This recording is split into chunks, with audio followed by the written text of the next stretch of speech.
She was supposed to be a guest. Instead, she became the bride. Elena Bellini stood frozen in the doorway of a Roman cathedral, staring at an altar draped in white roses and candles that flickered like dying stars. The man waiting at the end of that aisle wasn't a stranger's groom. He was hers. Dante Corsini, mafia heir, ghost from her family's bloodiest secret, the man her father sold her to like livestock to save his own skin. This wasn't a wedding. It was an execution dressed in silk and lies. And she had exactly 60 seconds to decide whether to run or survive.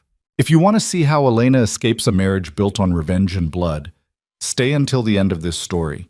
And if you're watching this right now, hit that like button and drop a comment telling me what city you're in. I want to see how far this story travels across the world. The cathedral smelled like incense and old money.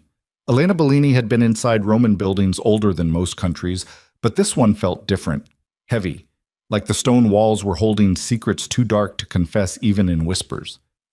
She stood in the entrance alcove, smoothing down the front of her navy dress, telling herself this was fine, a favor for her father. A stranger's wedding where she'd sit in the back, smile politely, and leave before anyone noticed her. That was the plan. Then she saw the flowers, white roses, thousands of them, cascading down marble columns, woven into garlands that framed every archway, piled in arrangements so extravagant they looked like something out of a fever dream. And not just any white roses. Her white roses. The same variety her mother used to grow in their villa garden before she died.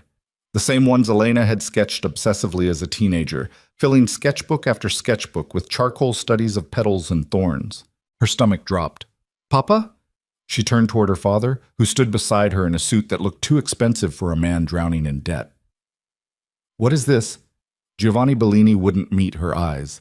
Sweat beaded along his hairline despite the cool air inside the cathedral.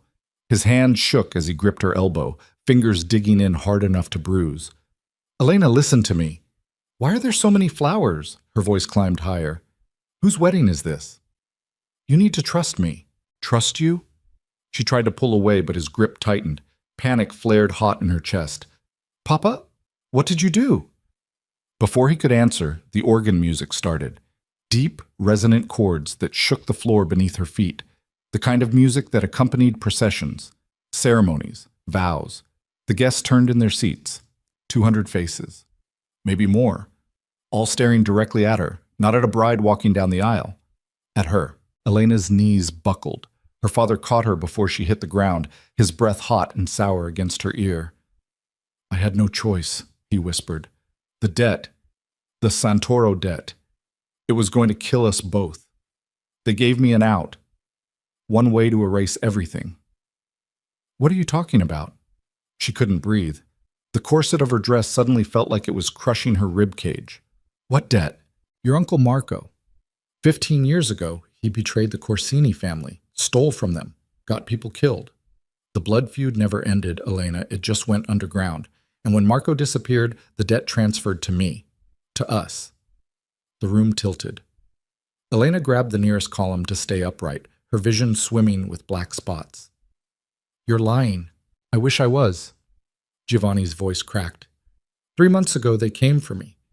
Said I owed them 15 million euros plus interest. Money I don't have.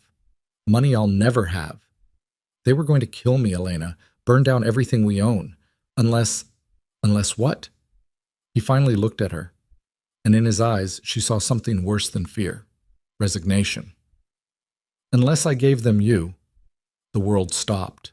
Elena heard the words, understood them on some distant, intellectual level, but her brain refused to process the implications, refused to accept that her father, the man who taught her to paint, who sang off-key at her birthday parties, who promised to protect her after her mother died, had just admitted to selling her like property. "No." The word came out strangled. "No, you didn't." The groom is Dante Corsini, head of the family. Marco's betrayal destroyed his father, bankrupted their operations, got his younger brother killed in retaliation. Dante's been hunting Marco for 15 years, and when he couldn't find him, Giovanni's voice dropped to barely a whisper. He settled for the next best thing, Marco's niece. Elena's legs gave out. She crashed to her knees on the cold marble floor, the impact sending shockwaves up her spine. Somewhere in the cathedral, a woman gasped. The organ music swelled louder, drowning out the sound of her own ragged breathing. This wasn't real, couldn't be real. Elena, please, her father crouched beside her, trying to pull her upright. You have to walk. If you refuse, if you run, they'll kill me right here, and then they'll come for you anyway. At least this way, what? She shoved him hard enough that he stumbled backward. At least this way I'm trapped? Owned? This is insane, Papa. This is survival. His voice turned cold, practical, the same tone he used when discussing business contracts. You'll have wealth, protection, a name that means something in this city. It's not what I wanted for you, but it's better than a bullet. Elena stared at him, really looked at him for the first time in years, and realized she didn't recognize the man in front of her. Somewhere along the way, the father she loved had become something hollow, something willing to sacrifice his own daughter to save his skin. I'll never forgive you for this, she said quietly. Giovanni flinched, but he didn't argue. The organ music shifted into something slower, more deliberate, a wedding march. Two ushers appeared on either side of Elena, their hands firm but not rough as they lifted her to her feet. She didn't fight. What was the point? The entire cathedral was filled with men who'd probably kill her before she reached the door. And even if she made it outside, where would she go? Her father had already made it clear there was no escape clause in this deal. She was collateral, a living punishment for a crime she didn't commit. One of the ushers pressed something into her hands. Elena looked down and felt her stomach lurch. A bouquet. White roses tied with silk ribbon. The stems were wrapped so tightly, her fingers went numb holding them. Walk, the usher said. Not unkind, just matter of fact. So she did, one foot in front of the other, down an aisle lined with strangers wearing expensive suits and cold smiles. Past marble statues that seemed to watch her with pity. Past stained glass windows that filtered the late afternoon sunlight into fractured rainbows across the floor. Every step felt like walking toward her own funeral. And at the end of the aisle, waiting beside the altar, stood the man who bought her, Dante Corsini. Elena had heard his name whispered in certain circles her entire life. The heir who rebuilt his family's empire from ash, the man who turned grief into power and power into fear. But she'd never seen him, never expected to. He was younger than she imagined, mid-30s maybe. Tall and lean in a black suit tailored so precisely it looked like it had been painted onto his frame. Dark hair swept back from a face that could have been carved from the same marble as the statues lining the walls. Sharp cheekbones, a mouth that looked like it had forgotten how to smile, and eyes so cold they made the cathedral's stone floor look warm by comparison. He didn't move as she approached, didn't smile or offer his hand, just watched her with the kind of focus that made her feel like an insect pinned to a board. When she reached the altar, Elena stopped, refused to take the final step that would put her beside him. The priest, an old man with liver-spotted hands and a nervous tremor, cleared his throat and gestured for her to move closer. She didn't. Dante's eyes narrowed. For a long moment, nothing happened. The entire cathedral held its breath. Then he moved. 3 steps. That's all it took for him to close the distance between them. He reached out and took her hand. Not gently, not cruelly, just with the calm certainty of someone who knew she had no real choice, and pulled her into position beside him. Don't make this harder than it needs to be, he said quietly. His voice was low, controlled, with an accent that wrapped around English words like silk over steel. Go to hell, Elena whispered back. Something flickered in his expression. Not anger. Almost like amusement? But it vanished so quickly she might have imagined it. The priest began the ceremony. Latin phrases Elena recognized from her childhood but couldn't focus on. Her heartbeat was too loud in her ears. The bouquet trembled in her hands. Somewhere behind her she heard her father crying. The sound made her want to scream. Do you, Elena Maria Bellini, take this man? No. The word came out before she could stop it. Sharp, defiant, loud enough that it echoed off the vaulted ceiling. Every person in the cathedral froze. The priest's face went pale. Her father made a strangled noise. And Dante's hand tightened around hers hard enough that her bones ground together. Excuse me? His voice stayed calm, but there was something lethal underneath it now. A warning. Elena lifted her chin and met his gaze directly. I said no. I don't take you. I don't want this. And I'm not going to stand here and pretend. You're going to stand here and say exactly what you're told to say. Dante leaned closer, his breath warm against her ear. Because if you don't, your father dies before he leaves this building, and then I'll drag you to the altar anyway and finish this ceremony over his corpse. Your choice. The threat was delivered so casually it took Elena a second to process it. When she did, ice flooded her veins. You're a monster, she breathed. Yes. No hesitation, no shame, just acknowledgement. Now answer the question. Elena's hand shook so badly the bouquet scattered petals across the floor. She wanted to fight, wanted to spit in his face and damn the consequences. But when she glanced back and saw her father's terrified expression, saw the two men in dark suits standing on either side of him with their hands resting on concealed weapons, she knew the truth. This wasn't a fight she could win. Not today. I do, she whispered. The words tasted like ash. Dante didn't smile, didn't gloat. He just nodded once, as if she'd confirmed something he already knew, and turned back to the priest. The rest of the ceremony blurred together, vows she didn't mean, rings she didn't want. A kiss that felt like a brand burning into her mouth. Brief, cold, possessive. When it was over, Dante kept his hand locked around her wrist as they walked back down the aisle together. Not holding hands like newlyweds, more like a captor leading a prisoner. The guests applauded, the organ music swelled into something triumphant, and Elena felt her old life die with every step. Outside the cathedral, a car was waiting. Black, sleek, expensive. The kind of vehicle that screamed money and danger in equal measure. Dante opened the door himself and gestured for her to get in. Where are we going? Elena's voice came out hoarse. Home. I want to see my father. No. You can't just... I can. Dante's patience was clearly running thin. Get in the car, Elena, or I'll put you in it myself. She believed him, so she climbed into the back seat, her wedding dress, a gown she only now realized had been tailored to fit her perfectly, ordered weeks or months before she even knew this nightmare was happening, bunching around her legs like a silk cage. Dante slid in beside her.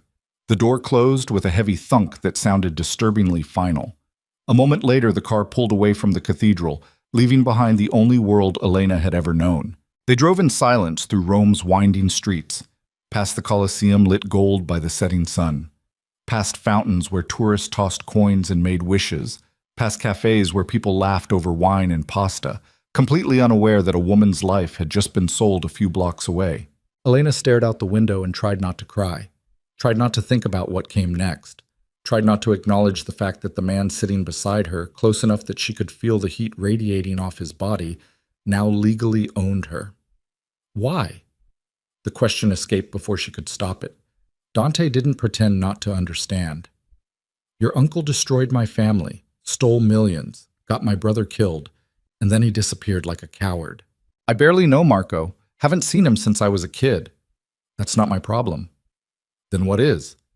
Elena turned to face him, anger finally burning through the shock. If you know I had nothing to do with his crimes, why punish me? What's the point of this?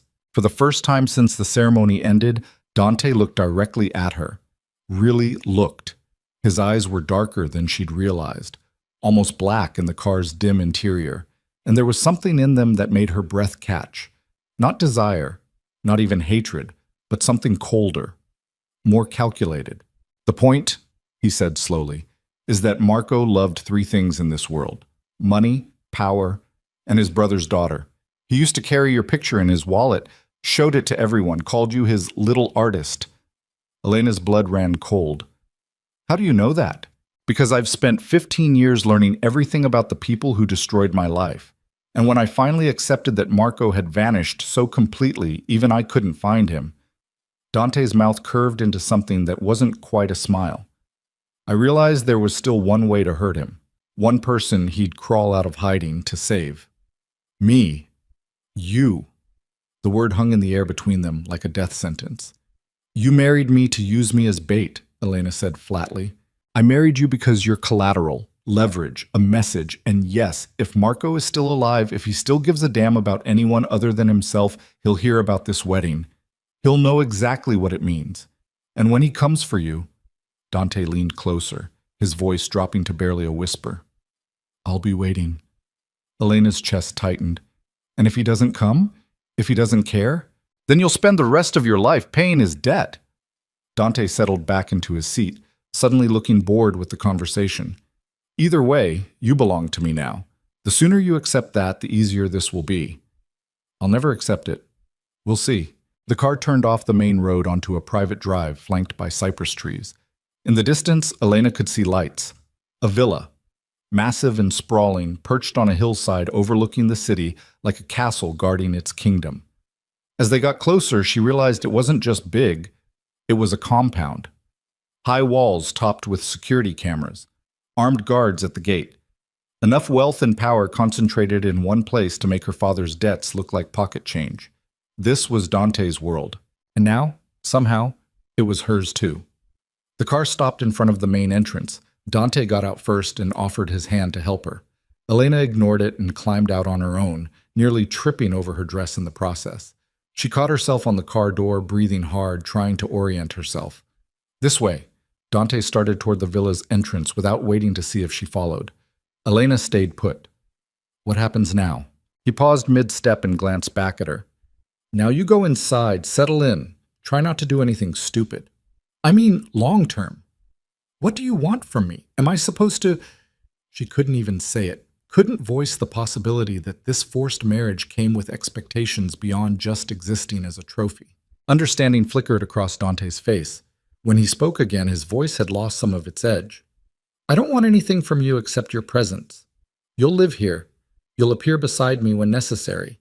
And you'll stay alive long enough to serve your purpose. That's it. So I'm just... what? A decoration? You're a reminder. He turned fully to face her now, and in the villa's exterior lighting, she could see the hard lines of exhaustion around his eyes. This wasn't a man who slept well. A reminder that debts get paid, that betrayals have consequences, that the Corsini family doesn't forget. I'm not a reminder. I'm a person. To me, Dante's expression went flat, empty. You're collateral, nothing more, nothing less.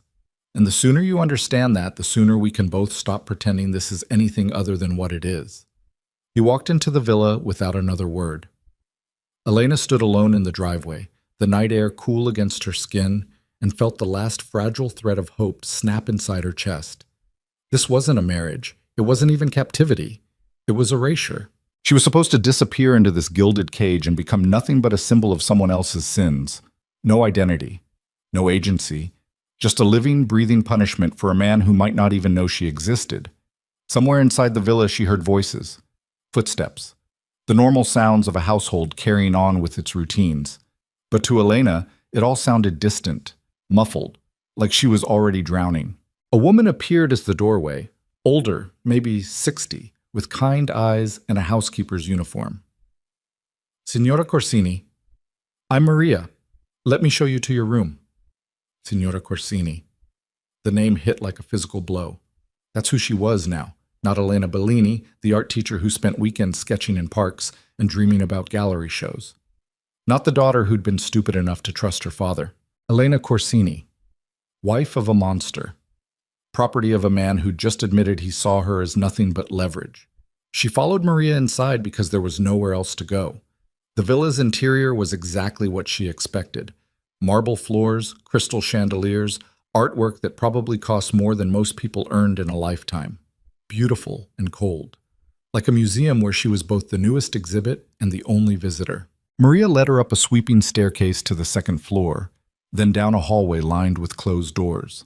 At the very end, she stopped and pushed open a heavy wooden door. Your room, Signora. Elena stepped inside and felt her breath catch.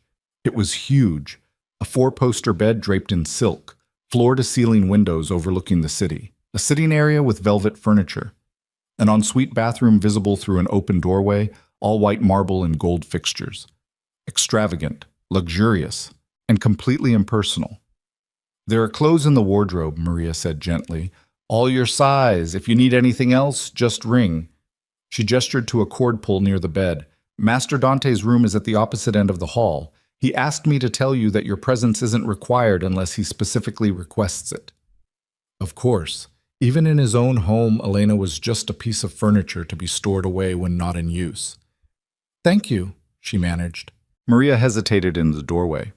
I know this must be very difficult for you, Signora, but for what it's worth, Master Dante isn't as cruel as he wants people to believe. Elena almost laughed. He forced me into marriage to punish my uncle. He called me collateral. I'm pretty sure cruel is accurate. He's a man living in the shadow of old pain. Sometimes that makes people do terrible things. Maria's expression softened. But I've worked for this family for 30 years. I knew his father, his brother. I've seen what grief can do when it has nowhere to go except sideways into anger. That's not my problem. No, it's not. Maria nodded slowly. But it might help to remember that monsters are usually just broken people who forgot how to be anything else. She left before Elena could respond. Alone in the too big room, Elena finally let herself feel everything she'd been holding back since the cathedral. Rage, terror, betrayal. It all crashed over her in waves that left her gasping. She ripped off the wedding dress, tore at the buttons and laces until it pooled around her feet in a heap of expensive fabric and shattered dreams. Then she collapsed onto the bed in nothing but her slip and sobbed until her throat was raw. This was her life now. No escape. No control. No future except whatever Dante decided to give her. When the tears finally stopped, Elena dragged herself to the bathroom and washed her face with cold water. Stared at her reflection in the mirror. Her eyes were red-rimmed and swollen. Her hair had come loose from its elaborate updo and hung in tangled waves around her shoulders. She looked like a ghost. Felt like one, too. Back in the bedroom, she found a nightgown in the wardrobe. Silk, of course, because apparently even her sleepwear was chosen by someone else, and pulled it on. Then she climbed into bed and tried to sleep. It didn't work. Every time she closed her eyes, she saw Dante's face, heard his voice calling her collateral, felt the cold pressure of his hand around her wrist.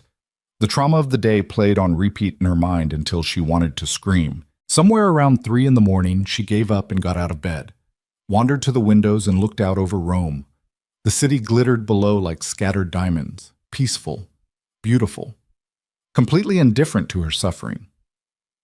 She pressed her palm against the glass and let herself acknowledge the truth she'd been avoiding all night. She was trapped, not just in this villa or this marriage, but in a story someone else had written for her.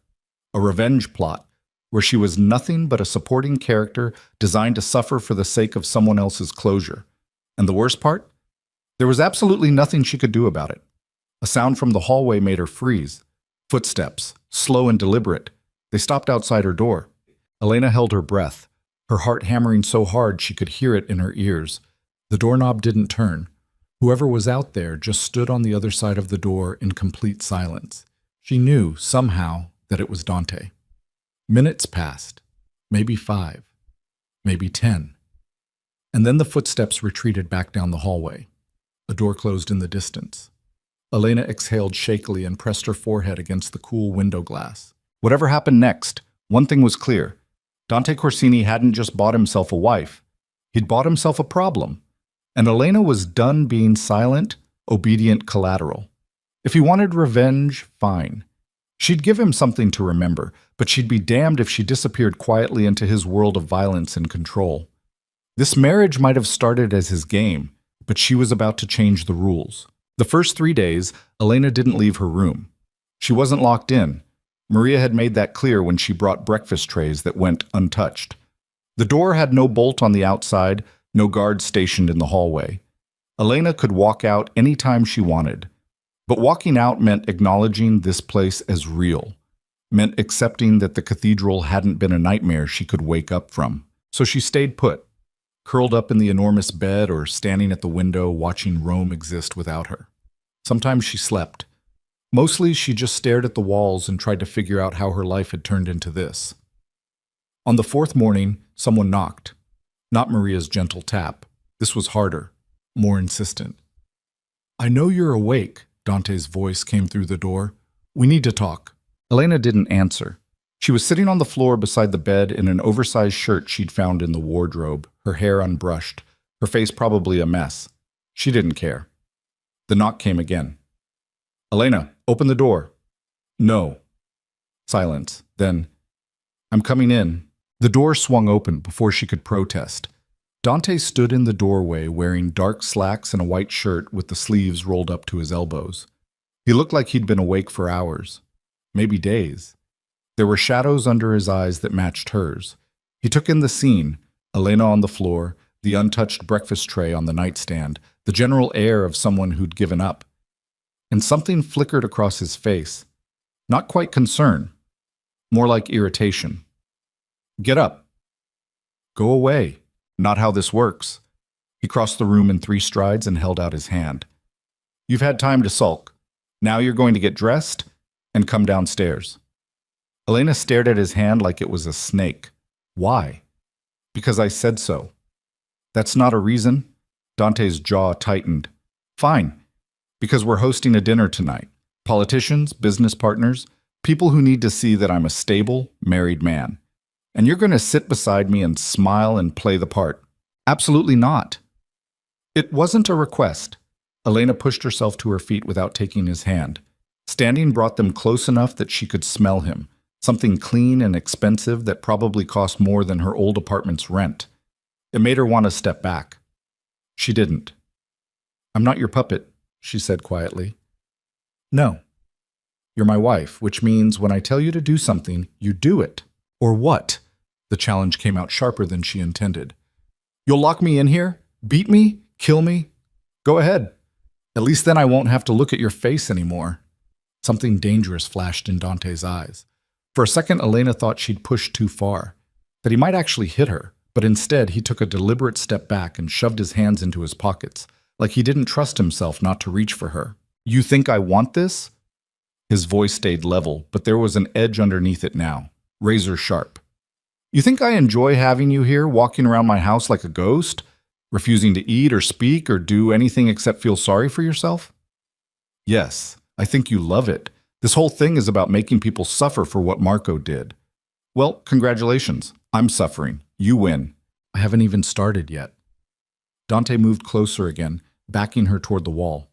Not touching, just crowding her space until the air between them felt electric. You want to know what winning looks like? It looks like Marco seeing wedding photos in every newspaper in Italy, hearing from every contact he has left that his favorite niece married into the family he destroyed, realizing that he can't show his face anywhere in Europe without me finding him because you're the bait that'll draw him out. Elena's stomach churned. I told you, I barely know him. Doesn't matter. He knows you, and sentiment is weakness. He'll come. And if he doesn't? Then you stay here for the rest of your life, and I find another way to get what I want. Dante stepped back, his expression closing off again, becoming that same cold mask he'd worn at the cathedral. Either way, you're mine. So you can spend the next 50 years hiding in this room, or you can put on a dress and pretend to be a functioning human being for 3 hours. Your choice. He left before she could respond. Elena stood there shaking, from anger or fear or something else entirely, she couldn't tell anymore, and tried to catch her breath. Her reflection stared back at her from the full-length mirror across the room. She looked half dead, hollow, exactly like the collateral he'd called her. The thought made something inside her snap. She wasn't going to be this. Wasn't going to let him erase her into nothing just because her father had been a coward and her uncle a criminal. If Dante wanted a wife who'd sit quietly and play pretend, he'd married the wrong woman. Elena showered for the first time in days, washed her hair until it stopped feeling greasy and tangled, found the wardrobe full of clothes that fit her perfectly. Someone had taken her measurements without her knowledge, probably weeks before the wedding, and pulled out the most expensive-looking dress she could find. Black. Fitted. The kind of thing that screamed money and breeding. If she was going to be a trophy, she'd at least look the part. By the time Maria knocked to help her get ready, Elena was already standing in front of the mirror applying makeup she'd found in the bathroom. Dark lipstick, smoky eyes, war paint. Signora, Maria said softly, you look angry? Alive. The older woman smiled. That's better than you've looked in days. Elena didn't disagree. The dinner started at 8. By 7:30, Elena was downstairs in the villa's main dining room, watching servers set tables and arrange flower centerpieces. The room was obscenely beautiful. Vaulted ceilings, crystal chandeliers, walls lined with artwork that probably belonged in museums. Everything about it screamed power. Dante appeared at 7:50 wearing a black suit that made him look like he'd stepped out of a cologne ad. He stopped when he saw Elena, his gaze sweeping over her in a way that made her skin prickle. "You came," he said. "You didn't give me much choice. You always have choices. You just don't like the consequences." He moved to her side close enough that anyone watching would think they were a real couple. "Tonight, you smile. You nod. You don't speak unless spoken to, and you don't mention anything about how this marriage actually happened. Understood? What am I supposed to say when people ask how we met? Tell them it was arranged by our families, traditional, romantic in its own way." The lie came out smooth as glass. "They'll eat it up." Elena wanted to argue, wanted to tell him exactly where he could shove his traditional romance. But the guests were starting to arrive. Expensive cars pulling up outside, well-dressed men and women stepping into the villa like they owned pieces of it, and she didn't have time. So she did what he asked, smiled, shook hands, let Dante introduce her as my wife, Elena, like those words meant something other than ownership. Pretended not to notice the way some of the men looked at her, like they were calculating her value the same way they'd calculate a stock investment. Pretended the women's pitying glances didn't make her want to scream. Dinner was excruciating. She sat beside Dante at the head of the table while course after course appeared in front of her. Food she couldn't taste, wine she barely touched. Conversations swirling around her in Italian and English about politics, business deals, investments. She understood maybe half of it. The other half was clearly coded language for things people didn't say out loud. Dante played his role perfectly. The gracious host, the powerful businessman, the devoted husband who occasionally rested his hand on Elena's arm or leaned close to whisper something that looked intimate but was actually just instructions. "Stop fidgeting. Smile at the man across from you. Laugh, now." She obeyed because she didn't know what else to do, but every touch felt like a brand. Every whispered command made her hate him a little more. Halfway through the main course, a man at the opposite end of the table, silver-haired, probably 70, with the kind of face that suggested he'd done terrible things and slept fine afterward, raised his wine glass. "A toast," he announced, "to Dante and his beautiful bride. May your union be as profitable as it is lovely." Everyone drank. Elena forced herself to take a sip even though the wine tasted like battery acid. The silver-haired man wasn't done. "Tell me, Elena, how does it feel to marry into such a powerful family?" The table went quiet. Every eye turned to her. Dante's hand tightened on her arm. A warning. Elena set down her wine glass very carefully. "It feels exactly like you'd expect." "And what would I expect?" "That depends." She met the man's gaze directly. "Are you asking as someone who knows what it's like to have choices made for you, or as someone who usually does the choosing?" A few people laughed nervously. The silver-haired man's smile didn't reach his eyes. "Careful, Cara," he said softly. "Sharp tongues can get people hurt in this world." "Good thing I heal fast." The tension at the table ratcheted up another notch. Dante's fingers dug into her arm hard enough to bruise, but Elena didn't flinch.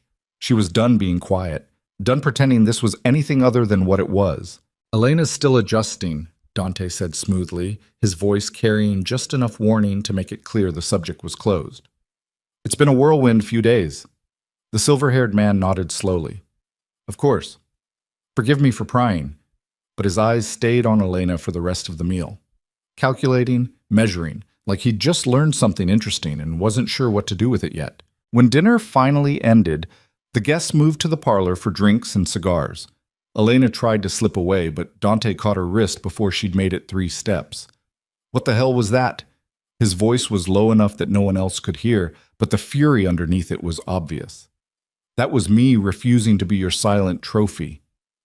You made me look weak." "Good." Elena pulled her arm free. "Maybe if people think you can't control your wife, they'll start wondering what else you can't control." Dante's eyes went dark, dangerous. "You have no idea what you're doing." "Neither do you. You wanted a wife. Congratulations. You got one with opinions and a backbone. Deal with it." She walked away before he could respond. made it to the staircase and halfway up before she heard footsteps behind her. "Elena, stop." She didn't. Dante caught up to her on the landing, grabbing her elbow and spinning her around to face him. They were alone in the hallway, the noise from the party muffled behind closed doors. "You're playing a dangerous game," he said. "I'm not playing anything. This is survival." "No, survival is keeping your head down and your mouth shut. What you're doing is suicide." Elena laughed, sharp and bitter. "What are you going to do, Dante? Kill me? Then you lose your bait. Lock me up. People will notice. Hit me. Go ahead. At least then everyone downstairs will see exactly what kind of man you really are." For a long moment, they just stared at each other. Elena's heart was pounding so hard she could feel it in her throat. But she didn't back down. Couldn't. If she let him win this round, she'd never get another chance to fight back. Finally, Dante released her arm and stepped back. "You're right. I won't kill you. Won't lock you up. Won't lay a hand on you. Then what it... But understand something." His voice dropped to barely above a whisper, deadly calm. "There are 100 ways to break a person that have nothing to do with violence. And if you keep pushing me, you're going to find out exactly how creative I can be." He left her standing alone in the hallway. Elena's knees went weak. She grabbed the banister to keep from collapsing and forced herself to breathe. 1 breath, 2, 3. Until the shaking stopped and she could think again. She'd won something tonight, proven she wouldn't just roll over and disappear, but the victory felt hollow because Dante was right about one thing. She had no idea what she was doing. No plan beyond refusing to be silent. And in this world, his world, that might not be enough. Back in her room, Elena peeled off the dress and climbed into bed, fully expecting nightmares. But when she finally fell asleep sometime after 2 in the morning, her dreams were different. She was in the cathedral again, walking down the aisle. But this time when she reached the altar, Dante wasn't cold and controlled. He was bleeding, a wound in his chest that poured red across white marble. And when she tried to help him, he pushed her away. "This is what you wanted," he said, "to hurt me. Congratulations." She woke up gasping. The next morning, Maria brought breakfast and news. "Master Dante left early," she said, setting the tray on the nightstand. "Business in the city. He said you're free to explore the villa and grounds. Just don't leave the property." "So I'm a prisoner." "You're protected." Maria's expression softened. "There are people who'd hurt you just to hurt him, Signora. The gates aren't to keep you in. They're to keep everyone else out." After she left, Elena forced herself to eat. Toast, coffee, enough to stop her stomach from cramping. Then she got dressed, jeans and a sweater, the most normal clothes she'd found in the wardrobe, and decided to take Maria's advice. The villa was even bigger than she'd realized. 3 floors, dozens of rooms, libraries, offices, sitting rooms, a home gym, an indoor pool. Most of it was empty. Waiting. Like a museum after hours. She found herself drawn to the 3rd floor. The hallway up there was narrower, less polished, more like actual living quarters than showpieces. At the very end, a door stood slightly ajar. Elena knew she shouldn't look, knew it was probably Dante's private space, but curiosity won. She pushed the door open and stepped inside. It was an office, massive desk, floor-to-ceiling bookshelves, windows overlooking the grounds. But what caught her attention was the wall opposite the desk. Photographs, dozens of them, pinned to a massive corkboard like evidence in a crime investigation. She moved closer and felt her breath catch. Some of the photos were old, faded, a family portrait showing a younger Dante with people who had to be his parents and brother. Everyone smiling, happy. Then more recent ones, crime scene photos, newspaper clippings, images of burned-out buildings and bodies covered with sheets. And in the center of it all, one photo larger than the rest. Marco Santoro, her uncle. Elena had only seen him a handful of times as a child, remembered him as loud and charismatic, the kind of man who filled every room he entered. In this photo, he was older, grayer, but still recognizable. Someone had drawn a red X over his face. "You shouldn't be in here." Elena spun around. Dante stood in the doorway, his expression unreadable.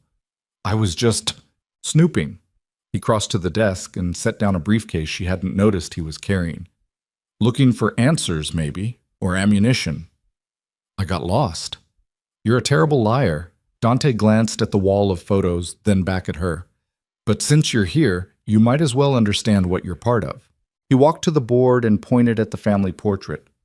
My father, Antonio Corsini, built this empire from nothing. Legitimate businesses mostly. Construction, real estate. Some gray areas, but nothing that'd get you killed. His finger moved to a younger boy in the photo. My brother, Luca. 15 when he died. Marco's people burned down one of our warehouses in retaliation for something my father supposedly did. Luca was inside. Elena's throat tightened. I'm sorry. Don't be. You didn't kill him. Dante's voice stayed flat, emotionless. Marco did. And your father helped him hide the evidence. What? Giovanni Bellini worked accounting for the Santoro family back then. He knew where the money went, helped move it, and when everything fell apart, he got immunity by claiming ignorance. Dante finally looked at her. Your father isn't just a coward, Elena. He's complicit. The room tilted. Elena grabbed the edge of the desk to steady herself. You're lying. Check the police reports. They're public record. Giovanni testified against the Santoros to save himself. Got a reduced sentence. Walked away clean while my family buried a 15-year-old. Then why? She couldn't finish the question. Couldn't process what he was saying. Why marry you instead of killing him? Dante smiled, but there was no warmth in it. Because death is quick. This is slow. Giovanni gets to live knowing he sold his daughter to save his own skin. Marco gets to watch from whatever hole he's hiding in. And you, he paused. You get to be the living reminder that their sins have consequences. Elena felt like she was going to be sick. Everything she thought she knew about her father, about her family, was crumbling. If what Dante said was true, I need to see those reports, she whispered. Why? So you can confirm what you already know deep down? Dante moved closer, his eyes searching her face. You're not stupid, Elena. You've always known your father was weak, that he'd do anything to survive. This just proves it. Stop. He traded you like livestock. I said stop! The words came out as a scream. Elena's hands were shaking so badly she had to clench them into fists. You don't get to tell me who my father is. You don't get to... To what? Tell you the truth? Someone has to. The truth is, you're using me to feel better about yourself. Elena's voice cracked. You lost people. That's horrible. But destroying my life won't bring them back. It just makes you as bad as the people who destroyed yours. Dante went very still. You don't know anything about me. I know you're empty. I know you've spent 15 years chasing revenge because it's easier than admitting you're scared of what happens when you finally get it. And I know... She stopped, took a breath. I know I'm not going to let you turn me into another casualty. For a long moment, they just stared at each other. The air between them felt charged, volatile, like one wrong word would set off an explosion. Then Dante's phone rang. He answered without breaking eye contact. What?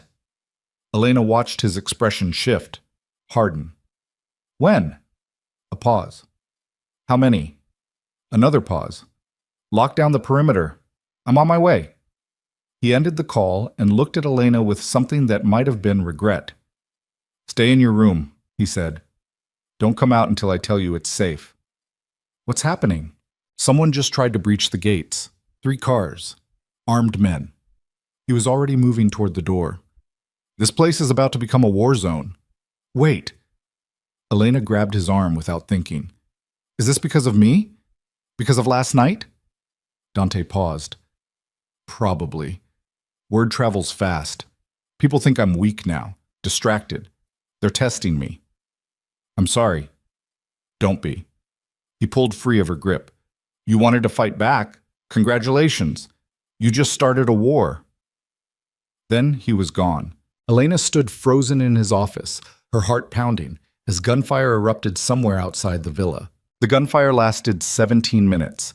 Elena counted every second from inside a marble bathroom on the 2nd floor where she'd locked herself after ignoring Dante's order to stay in her room.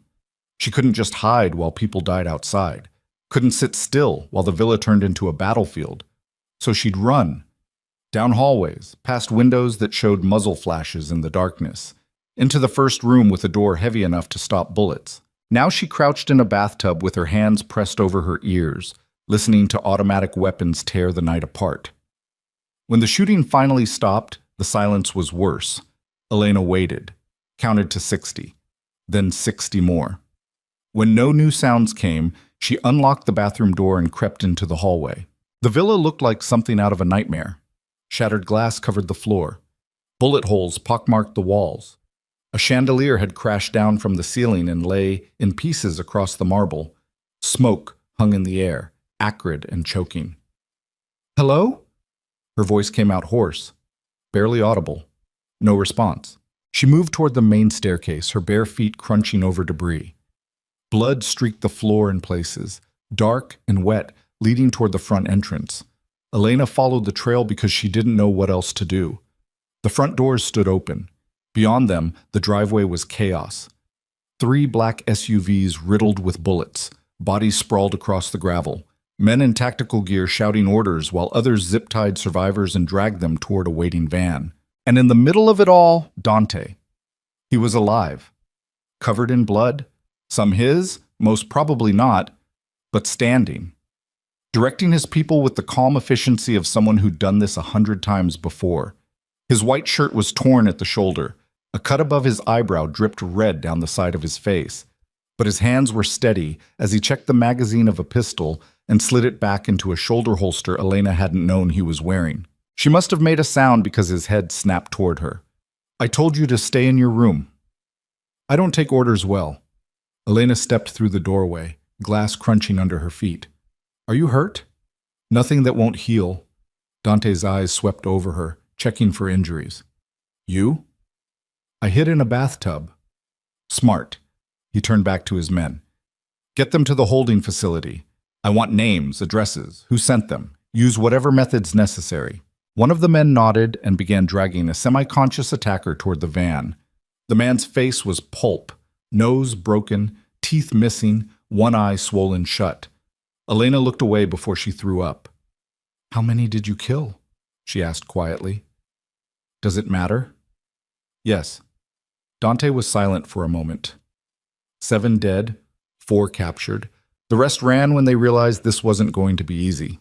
7 people. Dead. Because someone thought Dante was weak. Because Elena had pushed back at dinner and made him look vulnerable. "This is my fault," she whispered. "No." Dante's voice went hard. "This is their fault for thinking they could take what's mine. You're just the excuse they used." "I'm not yours. Tell that to the men who just tried to breach my gates to kidnap you." He started walking toward the villa entrance. "Come on, we need to get you somewhere secure until I figure out who ordered this." Elena didn't move. "You said kidnap, not kill." Dante paused. "That's what the survivors admitted before they stopped talking. The plan was to grab you, hold you for ransom, force me to make concessions. Standard play." "Standard?" Elena laughed, high and brittle. 7 people are dead because someone wanted to use me as leverage and you call it standard. Welcome to my world." Dante reached for her arm. "Now move." Before a phone rang. Not his. One of the dead men's. Everyone froze. Dante crossed to the nearest body and fished a cell phone from the corpse's jacket pocket. He stared at the screen for a long moment. Then he answered. "Whoever this is, you just made a fatal mistake." Elena couldn't hear the voice on the other end, but she watched Dante's expression shift from cold fury to something else, something that looked almost like shock. "Say that again," he said quietly. Slowly. A pause. "Prove it." Another pause. Longer this time. Dante's jaw tightened. He ended the call and stood there staring at the phone like it might explode. "What?" Elena asked. "Who was that?" He didn't answer, just turned and walked toward one of his men. A younger guy with a radio clipped to his vest. "Get Marco on the line, now!" The man blinked. "Sir, we don't have Marco. We've never—" "I don't care what it takes. Find him. Tell him his niece is in danger, and if he wants her alive, he needs to come in from the cold." Dante's voice cut like broken glass.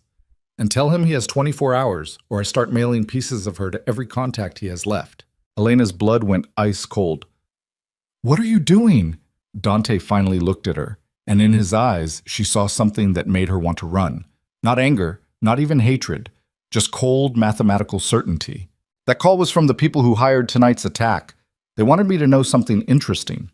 He stepped closer, close enough that Elena could smell the copper-sweet scent of blood on his clothes. Your Uncle Marco didn't disappear 15 years ago. He's been in Rome the entire time, living under a new identity, new face, courtesy of very expensive plastic surgery, new life. That's impossible. He's been watching you, Elena, for years. Made sure you got into the right art school. Made sure your father stayed just broke enough to be desperate. Made sure you'd be vulnerable when the time came. The world tilted. You're lying. The man on that phone knew things only someone close to your family would know. Your mother's maiden name, the villa where you spent summers as a kid, the exact date your father's debts came due. Dante's voice stayed flat, clinical. Marco set this whole thing up, orchestrated your father's financial collapse, pushed him into my hands, got you married to me. Why would he? Because you're not bait, Elena. You're the trap. Dante pulled something from his pocket, a flash drive. This was on one of the bodies. Financial records, offshore accounts, transactions going back 15 years. And every single one traces back to the same source. He held up the drive like it was evidence at a trial. Your uncle has been systematically destroying my family's legitimate businesses while using you as cover. The wedding made it look like peace between our families, like the blood feud was over. Meanwhile, he's been stealing millions right under my nose because I was too busy watching you to notice the money disappearing. Elena couldn't breathe, couldn't think. This wasn't real, couldn't be real. That's insane. If he wanted to steal from you, why involve me at all? Because I would have killed him on sight. But a forced marriage? That was theater. It made me look like the monster while he played the victim. And you, Dante's expression went cold. You were the perfect distraction. Beautiful, innocent. Exactly the kind of collateral damage that'd make me look like a tyrant if anything happened to you. I didn't know. Elena's voice cracked. I swear I didn't. Doesn't matter. Dante turned away from her. What matters is Marco's going to come for you now. Because if he doesn't, I'll make sure everyone knows he sacrificed his own blood to save himself. And that kind of reputation? In this world? It's a death sentence. He started barking orders to his men. Increased security, background checks on every staff member, a full audit of all financial systems. Elena stood in the middle of the carnage and felt her mind fracture. Everything she thought she understood was a lie. Her father hadn't just been weak. He'd been manipulated, used, and she'd been the weapon her uncle wielded against the very man she was now tied to. I want to see the records, she said. Dante stopped mid-sentence and looked at her. What? The flash drive. I want to see proof. Why? So you can confirm what you already know? So I can understand what I'm part of. Elena's hands balled into fists. You said I'm a trap. Fine, show me how it works. For a moment she thought he'd refuse. Then he gestured toward the villa entrance. Inside, now, before someone takes another shot at you. They ended up back in his office on the 3rd floor. Dante pulled out a laptop and plugged in the flash drive while Elena stood by the windows watching Rome sparkle in the distance. Beautiful and indifferent as always. Here. Dante turned the screen toward her. Bank statements, wire transfers, company dissolutions, all of it. Elena forced herself to look. The documents were dense, pages of numbers and account codes that meant nothing to her untrained eyes.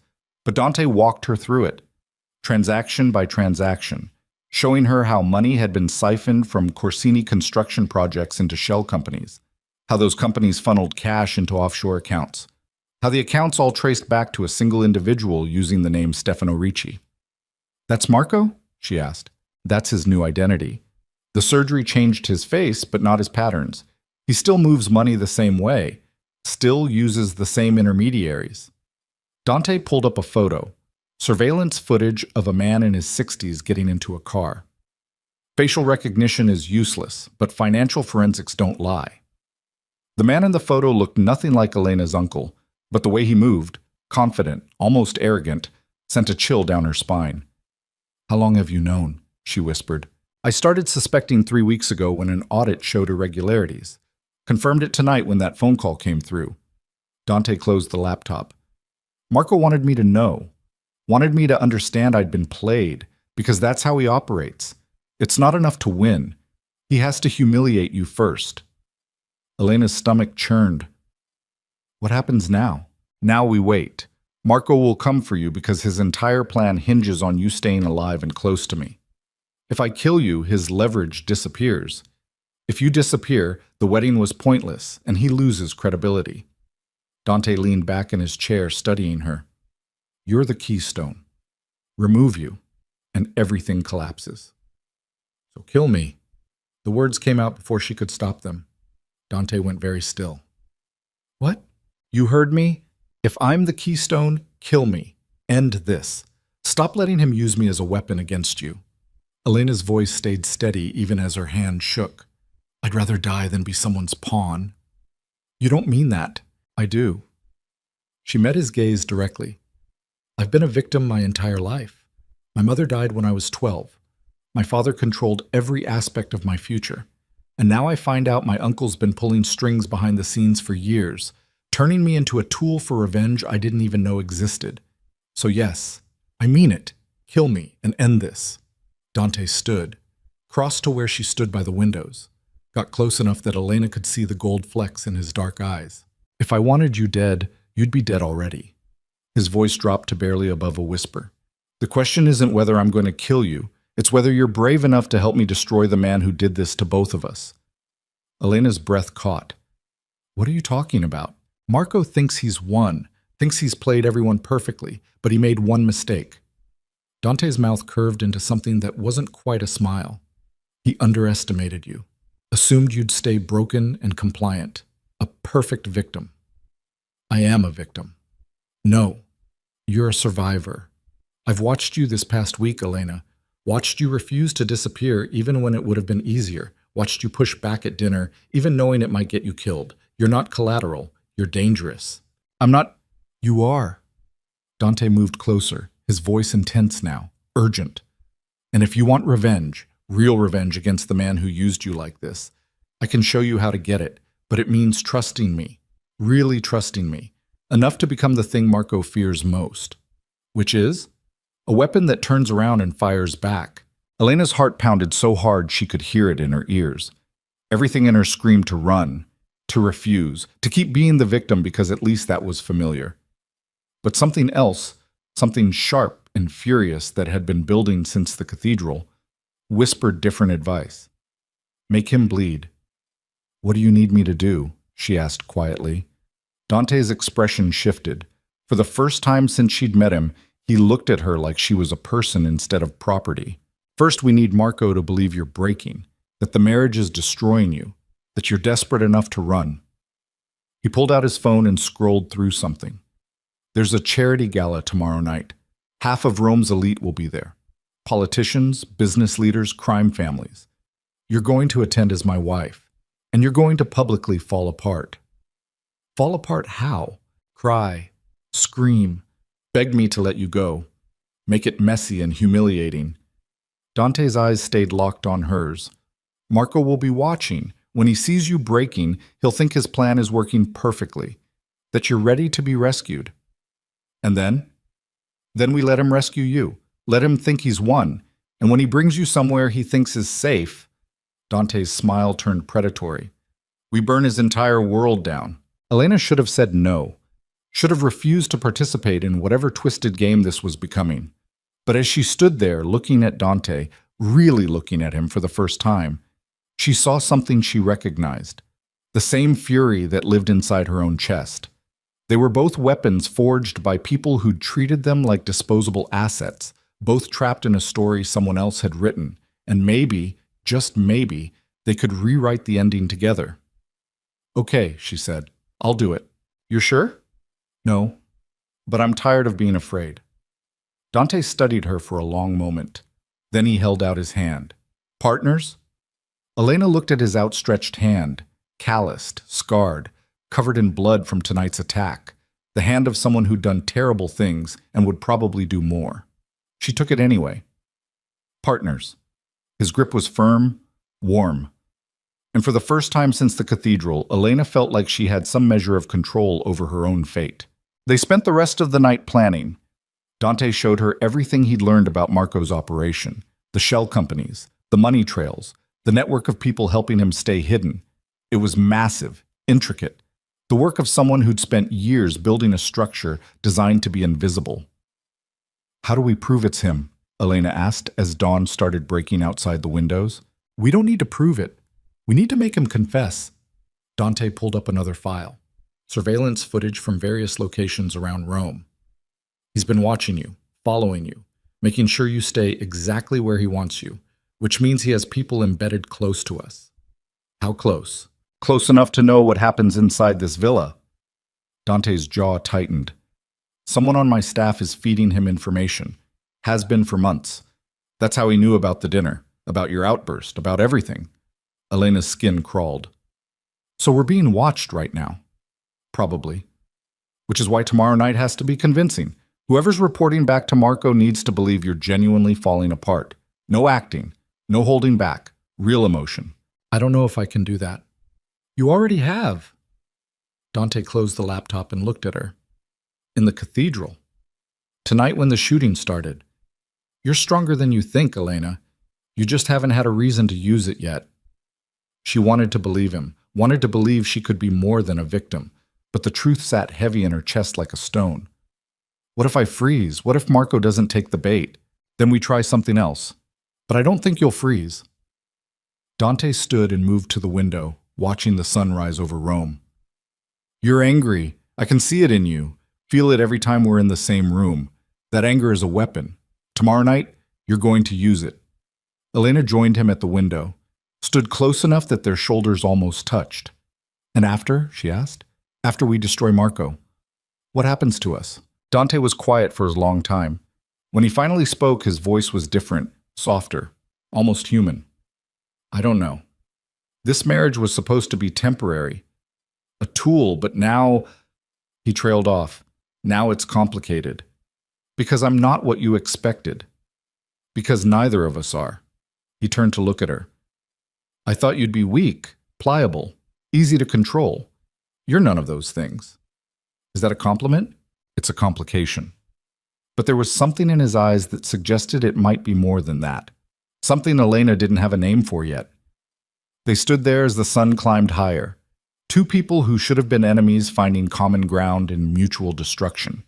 Finally, Dante stepped back. You should get some sleep. Tomorrow's going to be exhausting. Elena nodded, started toward the door, then paused. Dante? Yes? If this goes wrong, if Marco wins, promise me you'll kill me before he gets his hands on me. I don't want to be used anymore. His expression went dark. Dangerous. It won't come to that. Promise me anyway. For a long moment, he just stared at her. Then, I promise. But you have to promise me something too. What? That you'll fight. No matter what happens. No matter how scared you get. You fight until there's nothing left. Elena's throat tightened. I will. She left before he could see her cry. Back in her room, Elena collapsed onto the bed and let the tears come. Not because she was scared, though she was. Not because she was trapped, though she was. But because for the first time in her life, someone had asked her to fight instead of submit. And she had no idea if she was strong enough to do it. The next evening arrived too fast. Maria helped Elena get ready, dressing her in a blood-red gown that hugged every curve and made her look like something between a trophy and a target. Her makeup was perfect, hair swept up in an elegant knot, jewelry that probably cost more than her father's debts. She looked like Dante Corsini's wife, felt like a bomb waiting to explode. Downstairs, Dante waited in the foyer, wearing another black suit that made him look dangerous and untouchable. He didn't say anything when Elena appeared, just held out his arm. She took it. The car ride to the gala was silent. Elena stared out the window, watching Rome blur past while her heart tried to hammer its way out of her chest. Every part of this plan terrified her, but turning back terrified her more. The gala was being held in a renovated palace on the edge of the city, all marble and gold leaf and enough security to protect a head of state. They entered through a side door reserved for VIPs, bypassing the crowds outside. Inside, the party was already in full swing. Hundreds of people in expensive clothes drinking expensive wine while a string quartet played something Elena didn't recognize. She spotted familiar faces from Dante's dinner party, the silver-haired man who'd threatened her, women dripping in diamonds, men who looked like they ate violence for breakfast. Dante's hand rested on the small of her back as they moved through the crowd, possessive, claiming. Every eye in the room turned to watch them. "Remember," he murmured against her ear. "Real emotion. Don't hold back." Elena nodded. Her mouth was dry, hands trembling. They made it maybe 20 feet before someone stopped them. A politician Elena vaguely recognized from television. He congratulated Dante on the marriage, asked Elena how she was enjoying her new life. She smiled, said all the right things, played the role, and hated every second of it. More people approached, more questions, more false smiles and calculated observations. The pressure built in Elena's chest like steam in a closed kettle.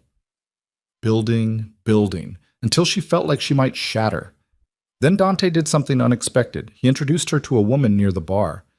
Young, beautiful, wearing a dress that cost more than most cars. And the way he looked at her, casual, familiar, made something inside Elena snap. "This is Bianca," Dante said smoothly. "An old friend." The woman smiled, touched Dante's arm, laughed at something he said, and Elena suddenly understood what he was doing. He was giving her a reason to break, the fury that had been simmering under her skin since the cathedral roared to life.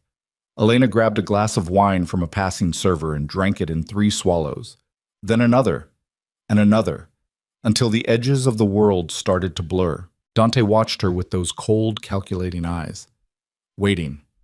When Elena finally spoke, her voice cut through the ambient noise like breaking glass. "Do you love her?" Dante blinked. "What?" "I said, do you love her, Bianca? Or is she just another piece of property like me?" The conversations around them died. People turned to stare.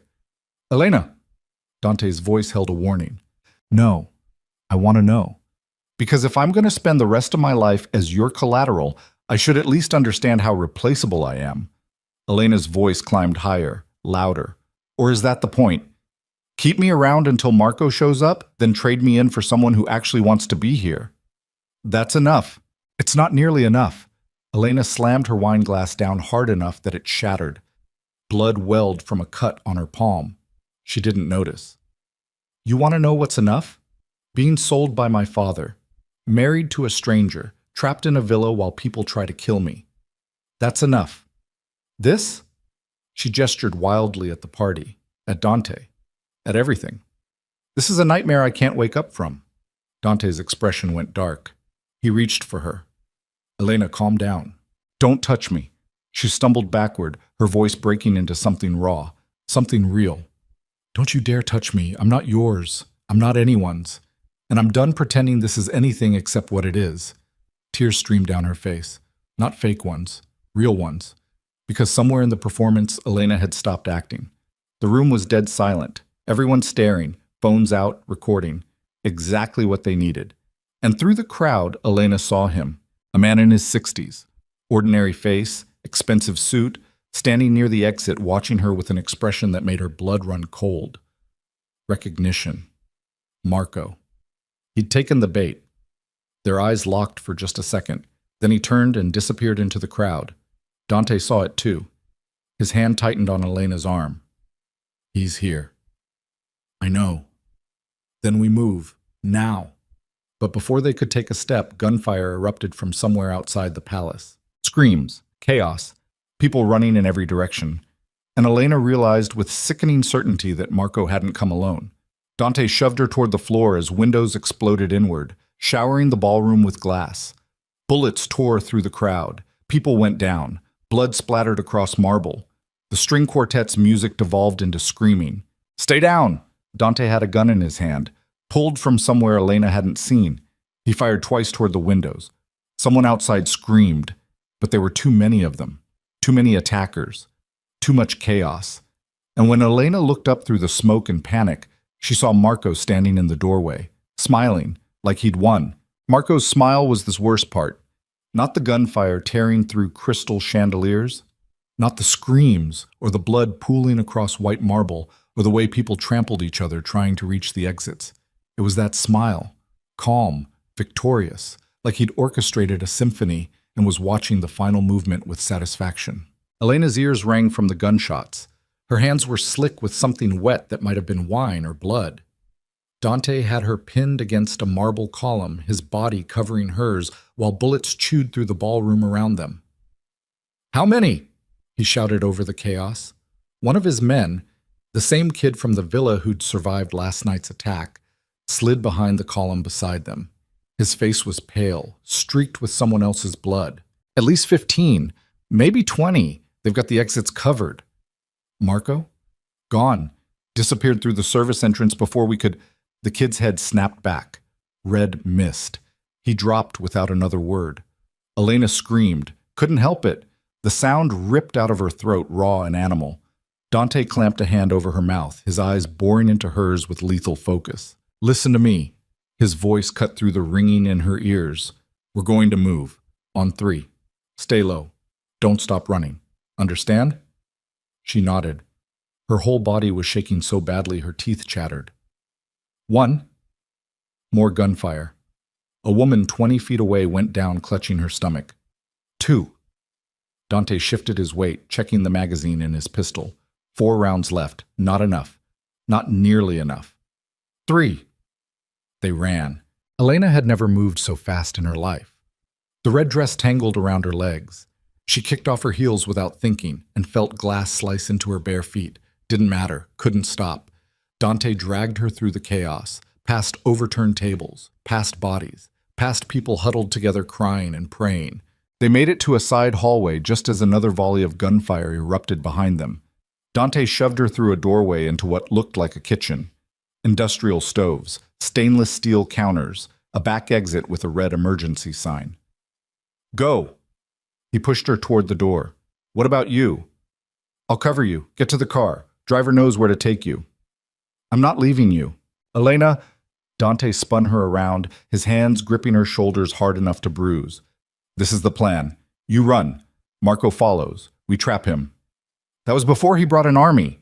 "Doesn't change anything. You run, or this was all for nothing." Elena stared at him, at the blood on his shirt, the cut above his eyebrow that had reopened and was dripping into his eye.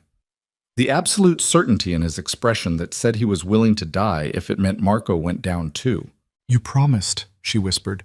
"If this went wrong, you'd kill me before he got his hands on me." "It's not wrong yet. Now go." He kissed her, hard and desperate and tasting like copper. Then he shoved her toward the exit and turned back to the hallway. Elena ran. The emergency exit opened into an alley behind the palace. Cold air hit her like a slap. She was crying. When had she started crying? And her feet left bloody prints on the cobblestones. The car was supposed to be here. Dante had said the driver would be waiting, but the alley was empty. "No, no, no." A hand clamped over her mouth from behind. Elena tried to scream, to fight, but whoever grabbed her was stronger. They dragged her backward into the shadows while she kicked and clawed and felt her vision start to tunnel. "Shh. Stop fighting." The voice was familiar, old, with an accent that pulled at memories Elena had buried years ago. The hand came away from her mouth. Elena spun around and came face to face with the man from the gala, the one who'd been watching her, Marco. He looked nothing like she remembered.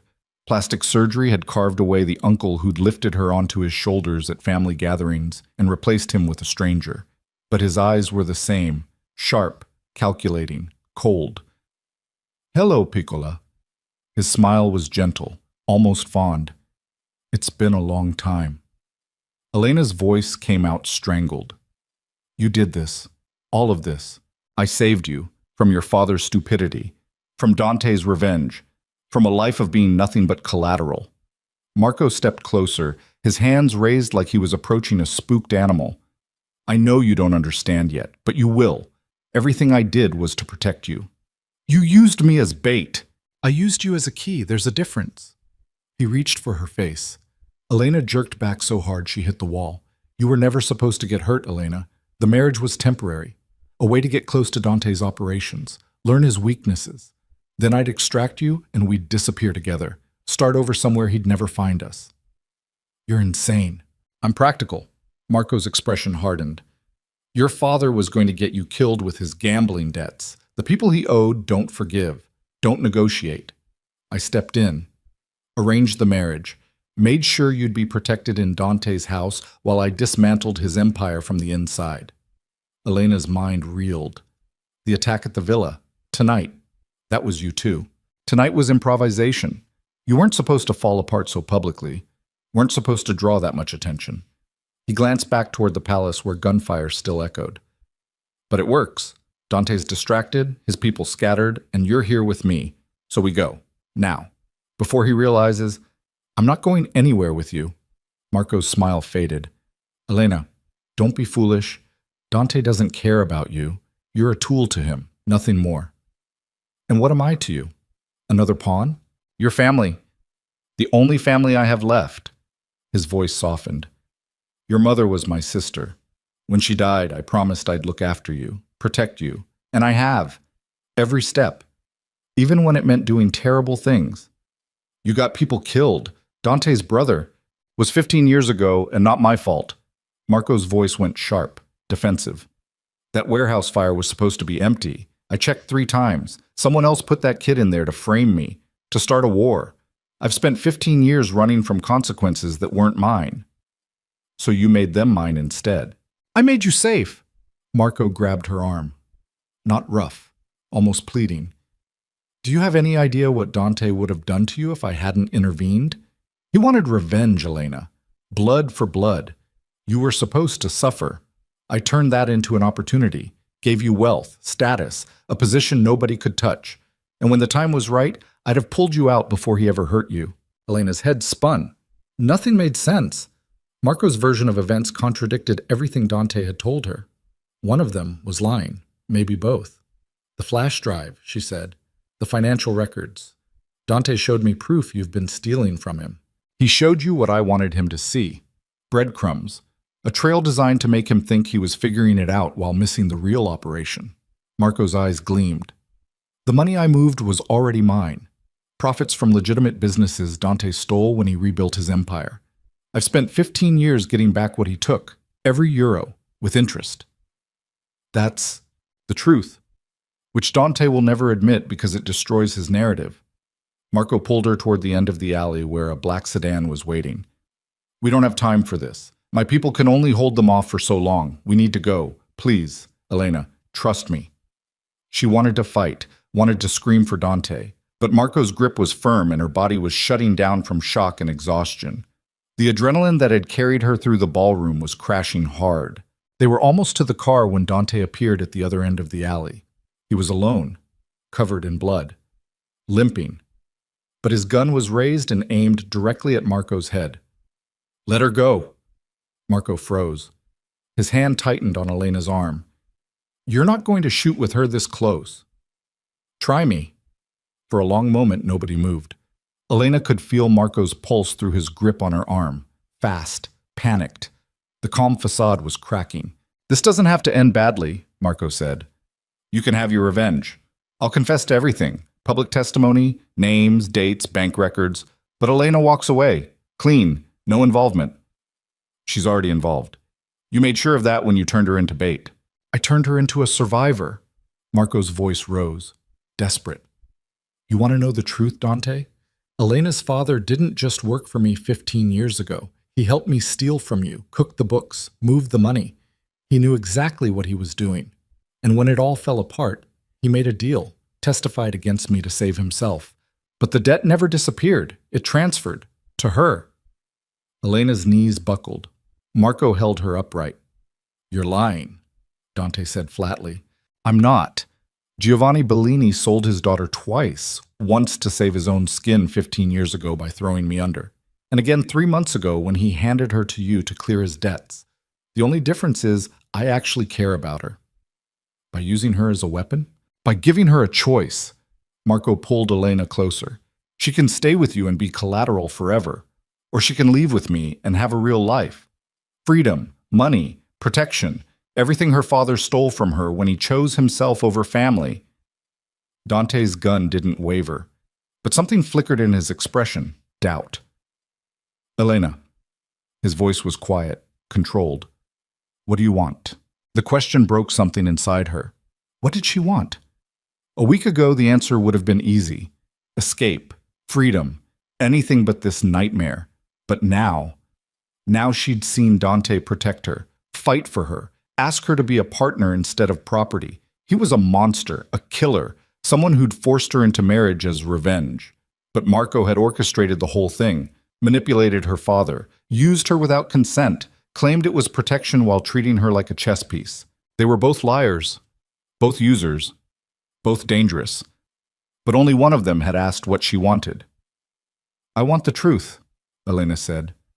Her voice came out stronger than she expected. All of it, from both of you. Because right now, I don't know which one of you I should trust. And I'm tired of being the only person in this story who doesn't get to know what's actually happening. Marco's grip loosened slightly. Elena, no. You want me to leave with you? Fine. Tell me everything, starting with why my father's debts became mine, why you waited 15 years to make your move, and why, her voice cracked, why you never came for me. If you cared so much, if you were watching me all this time, why let me suffer until it was useful? The silence that followed was deafening. Marco opened his mouth, closed it. For the first time since he'd grabbed her, he looked uncertain. Dante lowered his gun an inch. She's right. If this was about protecting her, you had 100 opportunities before now, before the marriage, before her father's debts came due.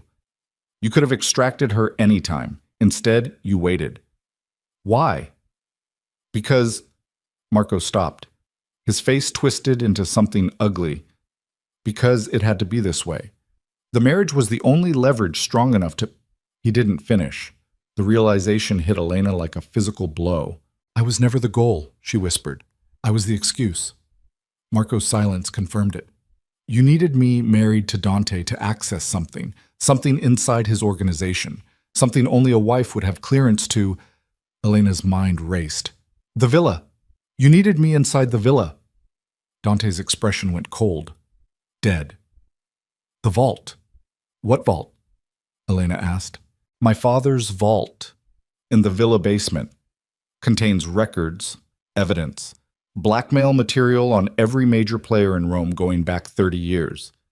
Dante's voice stayed level, but Elena could hear the rage underneath. It's biometric locked, requires family DNA to open, a Corsini, by blood or marriage. Marco's jaw clenched. You son of a bitch. Dante took a step forward. This whole thing, the financial theft, the attacks, the wedding, was just to get her inside the villa long enough to access my father's vault. You were never planning to save her. You were going to use her to open it, grab what you needed, and disappear. It wasn't like that. Then what was it like? Elena's voice shook. Tell me how using me to commit corporate espionage is protecting me. Marco's mask finally cracked. The gentle uncle vanished. What replaced it was something harder, colder, a man who'd survived 15 years on the run by learning to be ruthless. It was protecting both of us, he said flatly. The vault contains proof that Dante's father ordered the hit on the warehouse, proof that Luca's death wasn't my fault. With that evidence, I could have cleared my name, ended the blood feud, gotten you out from under Dante's control, and given us both a future. By violating her autonomy, Dante said, by treating her like a tool. How is that different from what I did? Because I wasn't going to keep her. Marco's composure shattered.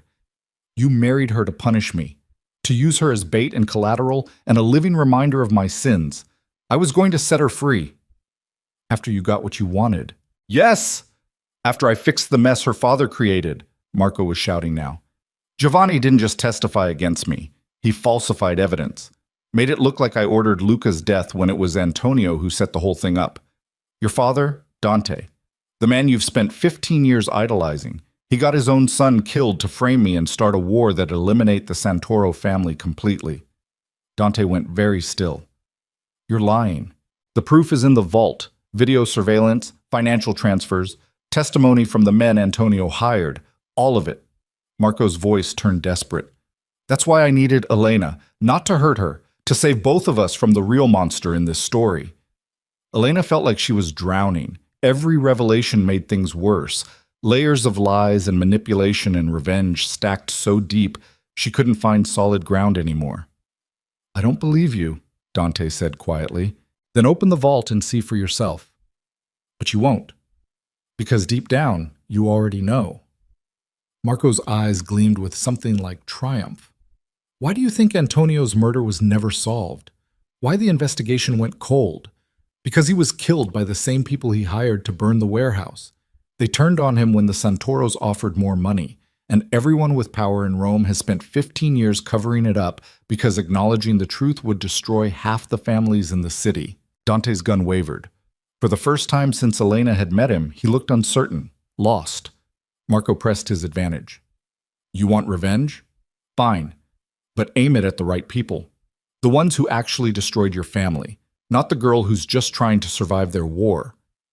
He pulled Elena toward the car again. She was too shocked to resist, too overwhelmed by everything she'd just learned. They were almost to the vehicle when Dante spoke. Elena, look at me. She turned, met his eyes across the alley. If you get in that car, he said quietly, I can't protect you. Marco's right that I used you, that I forced you into this. But if you leave with him now, you'll never know which of us is telling the truth. You'll spend the rest of your life wondering if you made the right choice.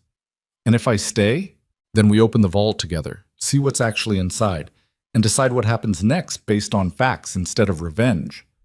Dante lowered his gun completely. I'm asking, not ordering, your choice. Marco's hand tightened on her arm. Elena, don't listen to him. He'll say anything to... Let me go. What? I said let me go. Elena pulled free of Marco's grip. Her feet were still bleeding. Her dress was ruined. She probably looked half dead. But for the first time in a week, she felt like she had control. I'm not leaving with you, not because I trust Dante, because I don't trust either of you, but at least he's being honest about what he wants from me. I'm being honest, Marco's voice cracked. Everything I've done, you've done for yourself. To clear your name, to get revenge. I was never the priority, I was the access code. Elena took a step toward Dante. Then another. Maybe you convinced yourself it was about protecting me, but the truth is you needed me alive and functional long enough to open that vault. After that, she laughed bitterly. I'm just another loose end. Marco's expression went cold. The mask dropped completely. What remained was something Elena had never seen before. Something that made her understand exactly how he'd survived 15 years as a fugitive. You're making a mistake, he said softly. Probably. But it's my mistake to make. She crossed the alley to Dante's side. He didn't touch her, didn't pull her close, just stood there watching Marco with the kind of focus that suggested he was 3 seconds from putting a bullet between the older man's eyes. Marco stared at them both for a long moment. Then he smiled, sharp and cold. Fine. You want the truth? We'll all get the truth. He pulled out a phone and made a call. Bring him. Bring who? Dante demanded. The one person who can confirm my story. The one witness who knows exactly what happened 15 years ago. Marco's smile widened. Your father's business partner, the man who helped him plan everything. 2 of Marco's men appeared from the shadows, dragging someone between them. The person was hooded, hands zip-tied, fighting weakly against his captors. They threw him to the ground at Dante's feet and yanked off the hood. Elena's world tilted. It was her father. Giovanni Bellini looked worse than Elena had ever seen him. One eye swollen shut, blood crusted around his nose and mouth, bruises covering every visible inch of skin. He looked up at her through his one good eye and started crying. I'm sorry, he whispered. Elena, I'm so sorry. I never meant... Shut up. Marco's voice cut through the night like a knife. You'll speak when I tell you to speak. Dante's gun swung toward Giovanni. What is this? This is your proof. Marco crouched beside Elena's father. Tell them, Giovanni. Tell them what really happened 15 years ago. Who ordered the warehouse fire? Who got Luca Corsini killed? Who's been lying to everyone this entire time? Giovanni sobbed. Please, don't make me... Tell them, or I put a bullet in your daughter's head right now. Elena felt the blood drain from her face. Dante moved in front of her instinctively, his gun trained on Marco. You won't shoot her, Dante said. You need her. I needed her inside your villa. That window's closed. Now she's just leverage, same as her father. Marco pulled out his own weapon. A pistol that looked older but well-maintained. He aimed it at Giovanni's head. So here's how this works. Giovanni confesses. We go to the vault, verify his story, and then I decide who lives and who dies based on how cooperative everyone's been. Starting with the man who betrayed his family twice. Giovanni's breathing came in ragged gasps. He looked at Elena with eyes full of pain and shame and something that might have been love if you squinted hard enough. Tell them, he finally said. I'll tell them everything. And in that moment, kneeling in a filthy alley behind a palace where dozens of people had just died, Giovanni Bellini began to confess sins that would reshape everything Elena thought she knew about her family, her world, and the two men who claimed to own pieces of her soul. Giovanni's voice was broken glass. Each word scraped out of him like he was coughing up pieces of his own soul. Antonio Corsini came to me in March of 2011, said he needed someone he could trust, someone outside his immediate circle. Giovanni's good eye fixed on Dante. He knew the Santoro family was moving product through his territory, eating into his profits. He wanted to send a message, but it had to look like an accident. Dante's face was stone. Keep talking. He asked me to identify which warehouses the Santoros used most frequently. Said he was going to inspect them, make sure they were up to code, fire safety, insurance compliance. Giovanni's voice cracked. I gave him the addresses, thought it was legitimate business. I swear I thought, you're lying, Dante said flatly. My father wouldn't. Your father was ruthless. Marco's voice cut through the alley like a whip. Tell him the rest, Giovanni, about the boy. Giovanni flinched. Antonio said the buildings would be empty, that he'd verified the schedules, but someone... He stopped, swallowed hard. Someone tipped off Luca, told him there were drugs hidden in one of the warehouses, that if he went there alone, he could prove himself. Be more than just Antonio's soft younger son. Elena felt the ground tilt beneath her feet. Who told him that? Antonio. Giovanni's voice was barely a whisper. He sent his own son into the building, then had Marco's people burn it down while Luca was inside.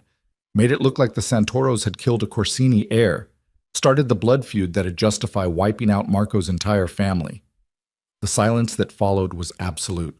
Even the distant sounds of sirens and chaos from the palace seemed to fade into nothing. Dante's gun hand was shaking. You're saying my father murdered Luca, his own son.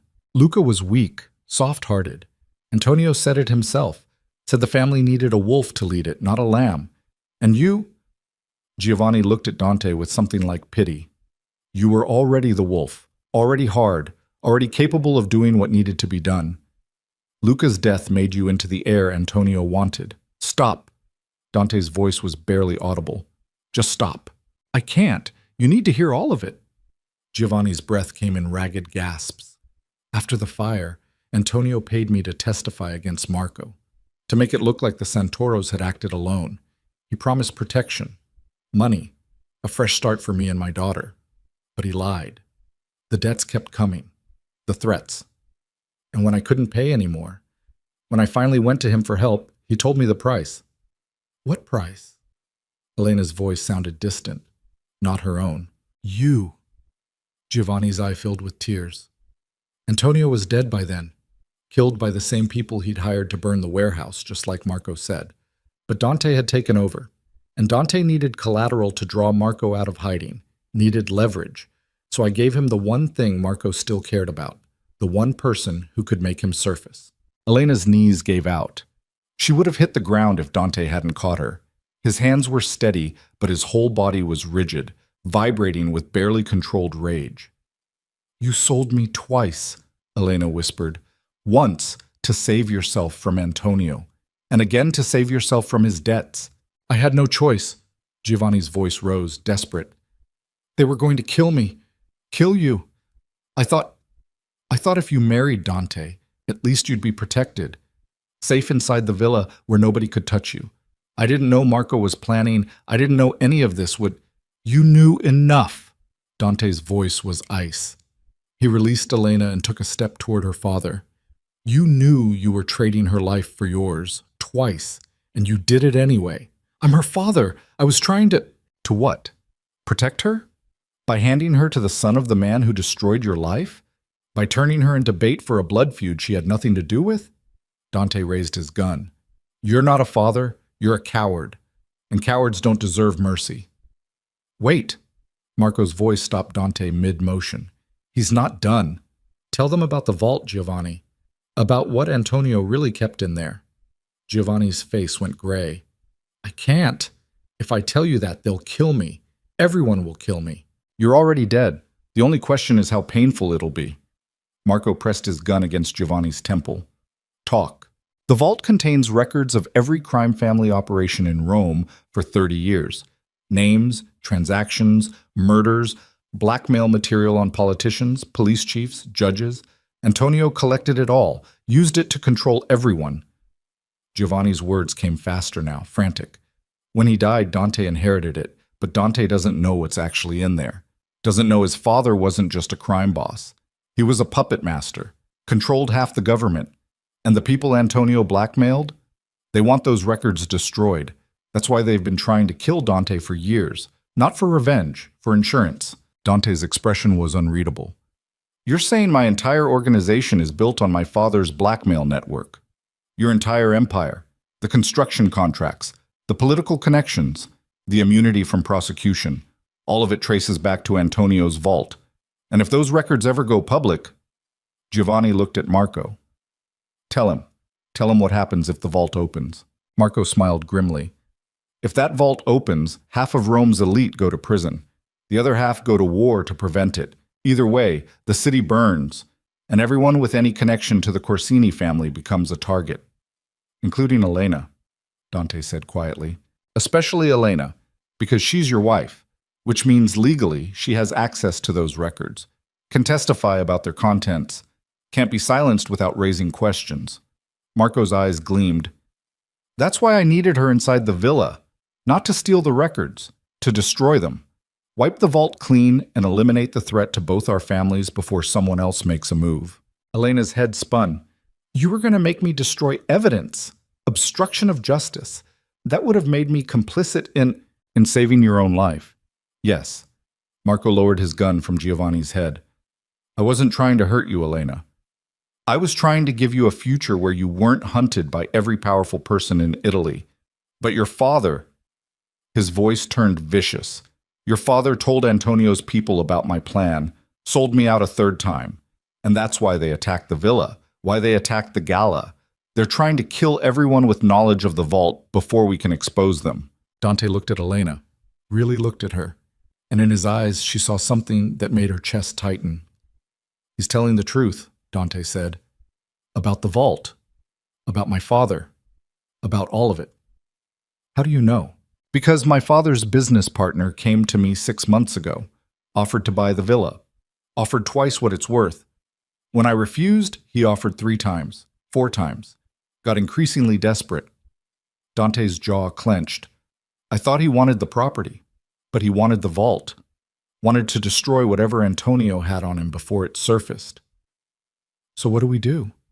Elena's voice was small, lost. For a long moment, nobody spoke. The weight of 15 years of lies and manipulation and death hung in the air between them like smoke. Then Dante made a decision. We go to the villa, we open the vault, and we burn it all. He looked at Marco. You want the evidence that clears your name? Fine. We get that first. Photograph it, document it. Then we destroy everything else. Wipe the slate clean. And what happens to us? Elena asked.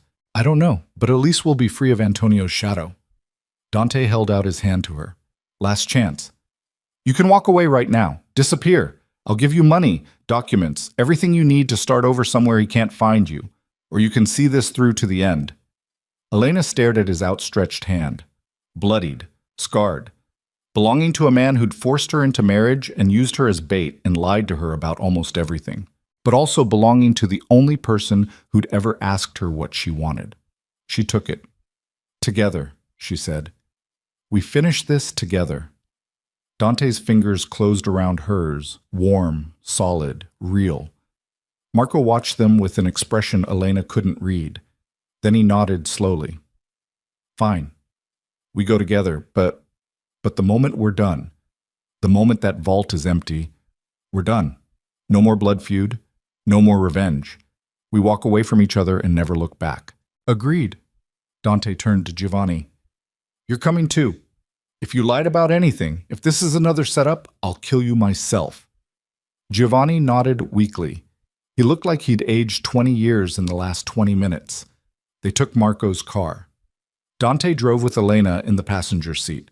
Marco and his two men crammed into the back with Giovanni between them. The ride to the villa was silent except for Giovanni's occasional whimpers when they hit bumps that jarred his injuries. Elena stared out the window at Rome passing by, beautiful and deadly and completely indifferent to the carnage happening within its borders. She wondered if the city had always been like this, built on layers of violence and secrets and deals made in shadows. Probably. Your feet are bleeding, Dante said quietly. Elena looked down. Her bare feet were covered in cuts from the broken glass. Blood had dried in dark streaks up her ankles. She'd forgotten about them entirely. Doesn't hurt anymore. Shock. You'll feel it later. He glanced at her. There's a first aid kit in the villa. After. We deal with the vault first, then we can worry about... She gestured vaguely at herself. Whatever this is. They reached the villa just before dawn. The gates stood open. Unusual. Dante killed the engine and drew his weapon in one smooth motion. Something's wrong. Maybe your people are just waiting inside, Marco offered, but his hand was on his own gun. They approached the entrance carefully.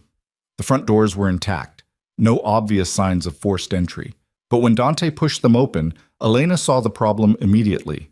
The foyer was full of people. Not Dante's security team.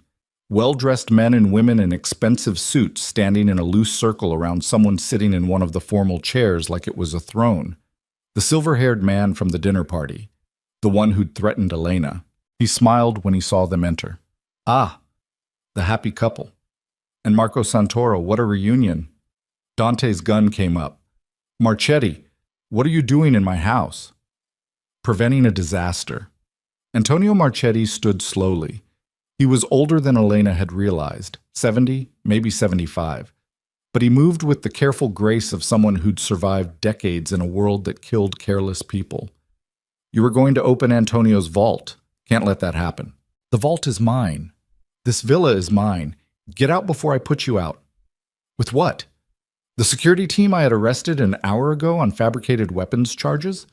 The lawyers I've tied up with injunctions? Or perhaps your wife? Marchetti's eyes slid to Elena. Who I could have killed at the gala but chose not to. Professional courtesy. Elena's skin crawled. You were behind tonight's attack. I funded it. Marco's people executed it. Though the goal wasn't to kill you, dear girl. Just to create enough chaos that we could move on the vault while Dante was distracted. Marchetti tisked. Unfortunately, you proved more resilient than expected. Both of you. What do you want? Dante's gun stayed trained on Marchetti's head. The same thing everyone wants. Survival. Your father collected enough dirt to bury half of Rome's political and business elite, including me, including everyone in this room. We've spent 15 years waiting for you to either open that vault or die trying. Tonight we ran out of patience. So you're here to kill us and take it yourselves. Not quite. We're here to make a deal. Marchetti gestured to his people. Dante, you get to live. Keep your legitimate businesses. Keep the villa. Keep your pretty wife. But you sign over control of the vault to a neutral third party. Let us destroy Antonio's records and move on with our lives. And if I refuse, then everyone you love dies, starting with Elena. Marchetti pulled out a small device that looked like a phone. I have men positioned at your mother's nursing home, your cousin's homes, every business partner you've ever trusted. One button, and they all disappear, permanently. Dante's expression didn't change, but Elena felt his hand tighten almost imperceptibly on the gun. You're bluffing. Am I? Marchetti pressed a button. Somewhere in the villa, a phone rang. One of his people answered it, listened, then nodded. That was confirmation that your mother's floor at the care facility has been evacuated. Gas leak. Tragic accident waiting to happen unless you cooperate. Elena's breath caught. She looked at Dante and saw something that terrified her more than any of the guns or threats. Calculation. He was actually considering it. Don't, she said quietly. Don't give them what they want. Elena. If you hand over that vault, you lose everything your father built, everything you've spent 15 years protecting. And for what? To save people who will just be targets again the next time someone needs leverage? She stepped closer to him. This doesn't end unless we end it. Permanently. She's smarter than she looks, Marchetti observed. But sentiment is weakness, Dante. You know that. Your father certainly did. He sacrificed his own son to maintain power. Are you really going to risk your mother for pride? My father was a monster. Your father was practical. He understood that power requires sacrifice, usually of the people you love. Marchetti's smile was cold. So, what's it going to be? Do you sign over the vault? Or do I start making phone calls? Dante was silent for a long moment. Elena could feel the tension vibrating through him, could see the calculations running behind his eyes, family versus empire, love versus legacy. Then Marco spoke. You're forgetting something, Marchetti. The vault requires Corsini DNA to open, Dante's DNA, or his wife's, now that they're married. Kill either of them, and you lose access permanently. We'll find another way in, explosives, cutting torches, electronic override. You'll try. You'll fail. Antonio designed that vault to be impenetrable without the biometric key. Destroy it trying to open it by force, and you destroy the records inside, which means you'll never know what Antonio had on you, never know if copies exist elsewhere. You'll spend the rest of your life looking over your shoulder. Marco's voice was calm, almost amused. Killing Dante doesn't solve your problem. It just creates new ones. Marchetti's smile faded. Then we keep them alive, in a secure location. Make them open the vault under controlled conditions. And you think Dante will cooperate while you hold a gun to his head? Please. He'd die before giving you that satisfaction. Marco moved closer to Elena and Dante. Face it, you've already lost. The moment you let us all in this room together, you gave us the only leverage that matters. Numbers. He whistled sharply. The windows exploded inward. Men in tactical gear poured through the broken glass. Not Marchetti's people. Marco's. They'd been positioned outside the entire time, waiting for the signal. Within seconds, Marchetti and his group were surrounded, disarmed, forced to their knees with guns pressed against their heads. Marco smiled. Did you really think I'd walk into this without insurance? I've been planning this endgame for 15 years, Antonio. Every variable, every contingency, including the possibility that you'd make a move tonight. Marchetti's face went purple with rage. You're making a mistake. The mistake was thinking I'm still the man you betrayed 15 years ago. Soft, trusting. That man died in the warehouse fire. What's left is someone who learned from the best. Marco looked at Dante. Your father taught me everything about survival, about sacrifice, about how to be ruthless when mercy would be weakness. And now I'm going to use those lessons to dismantle everything Antonio built. By doing what?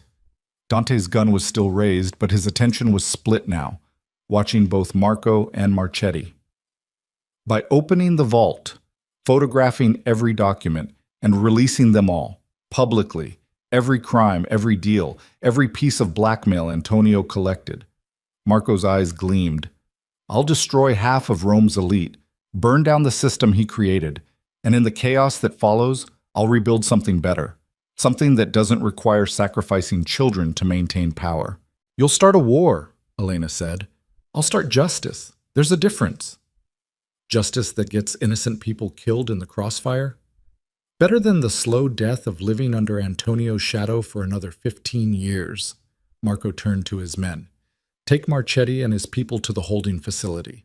I'll deal with them after we're done here. As they dragged Marchetti away, the old man screaming threats and promises of revenge, Elena felt the full weight of everything that had happened crash down on her. The lies, the manipulation, the blood, all of it circling back to Antonio Corsini's vault. We can't let him do this, she said to Dante. Can't let Marco release those records. It'll be chaos. Chaos might be better than what we have now. You don't believe that. Dante looked at her. Really looked. And for the first time since she'd met him, she saw something other than cold calculation in his eyes. Exhaustion. I don't know what I believe anymore, he admitted. My father murdered my brother, built an empire on blackmail and fear, and I spent 15 years protecting his legacy without knowing what it actually was. So maybe Marco's right. Maybe burning it all down is the only way to stop the cycle. Or maybe there's another option. Elena's mind raced. We open the vault, take what we need to clear Marco's name, photograph the evidence of Antonio's crimes, and then we make a different choice. We give people a chance to walk away clean, confess, make restitution. Instead of destruction, we offer amnesty. You think people like Marchetti will confess out of the goodness of their hearts? No. I think they'll confess because the alternative is having their crimes go public. We give them 72 hours to turn themselves in, cooperate with authorities, and in exchange, we keep the worst of the records sealed. It's not perfect, but it's better than chaos. Dante was quiet for a long moment. Then he turned to Marco. What do you think? Marco studied Elena with an expression she couldn't read. You're proposing amnesty for the people who destroyed my life, who killed Luca, who've spent 15 years trying to bury the truth. I'm proposing we break the cycle, be better than the people who hurt us. Elena's voice was steady, despite her shaking hands. You said you wanted to rebuild something better. This is how we do it, not through revenge, through accountability. Accountability without consequence isn't justice. Consequence doesn't have to mean death. It can mean exposure, loss of power, public shame. Those things matter to people like Marchetti, maybe more than dying would. Marco looked at Dante. What about you? You willing to give up your father's leverage, walk away from the power that Vault represents? Dante's hand found Elena's, squeezed once. Yes, because she's right. If we keep using Antonio's methods, we just become him. And I'd rather burn his empire to ash than let it turn me into the kind of man who'd sacrifice his own son for power. For the first time since the alley, Marco's expression softened. Your father would be ashamed of you. Good. Dante's voice was quiet but firm. Let him roll over in his grave. I'm done living by his rules. Marco laughed, sharp and bitter. Fine. We do it your way. Open the vault. Document everything. Offer amnesty to anyone willing to confess. But if they refuse, then we release it all. Let the courts and the public decide what justice looks like. They made their way to the basement. The vault door was massive. Steel and concrete reinforced with enough technology to make it look like something from a science fiction film. A biometric scanner sat at eye level. Dante placed his palm against it. Nothing happened.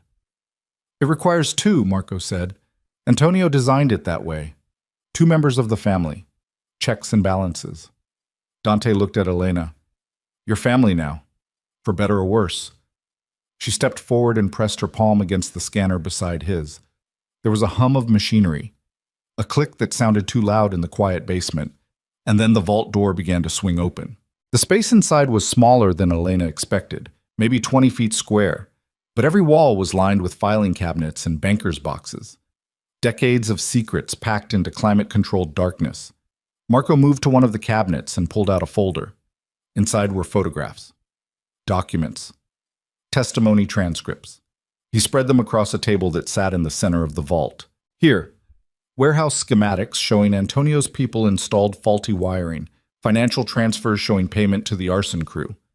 And he pulled out a photograph that made Dante go rigid.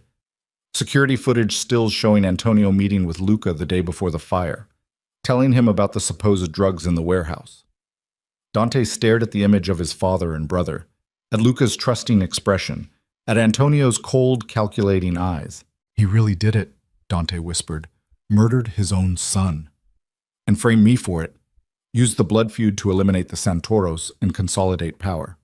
Marco's voice was gentle, almost sympathetic. I'm sorry you had to learn this way. Dante said nothing, just stood there holding the photograph like it might disappear if he looked away. Elena moved to his side, didn't touch him, just stood close enough that he'd know she was there. They spent the next 3 hours documenting everything, photographing records, making digital copies, building a case that would either save Rome or destroy it depending on how people responded. When they finally emerged from the vault, dawn had fully broken. Sunlight streamed through the villa's shattered windows, illuminating the destruction from the previous night's attack. Marco's men had cleared out, taken Marchetti and his people to wherever they'd decided to hold them. The villa was empty except for Elena, Dante, and Marco. What happens now? Elena asked. Now we make the announcement. Give 72 hours for confessions. Then we release whatever's left. Marco looked at Dante. The blood feud ends here. You and I, we're done. I get my name cleared. You get to rebuild your empire on something other than your father's blackmail. And Elena, he turned to her. You get to choose what happens next. Stay with Dante. Leave. Whatever you want. No more being someone's pawn. Elena looked at the man who'd orchestrated her marriage, who'd used her without consent, who'd claimed it was all to protect her while really protecting himself. I don't forgive you, she said quietly, for what you did, for the lies, for treating me like a tool. But I understand why you did it, and I hope you find something better than revenge to live for. Marco smiled sadly. You're a better person than any of us deserve. Your mother would be proud. He left without another word, walked out of the villa and disappeared into the Roman morning.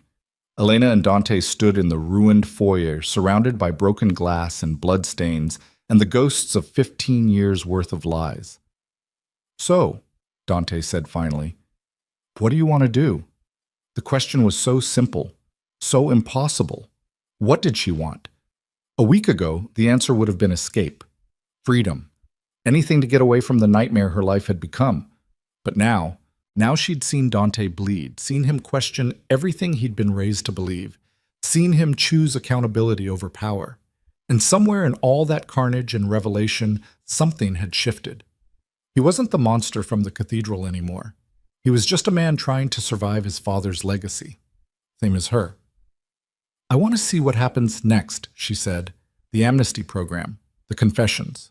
Whether people actually choose accountability or if we end up releasing everything anyway.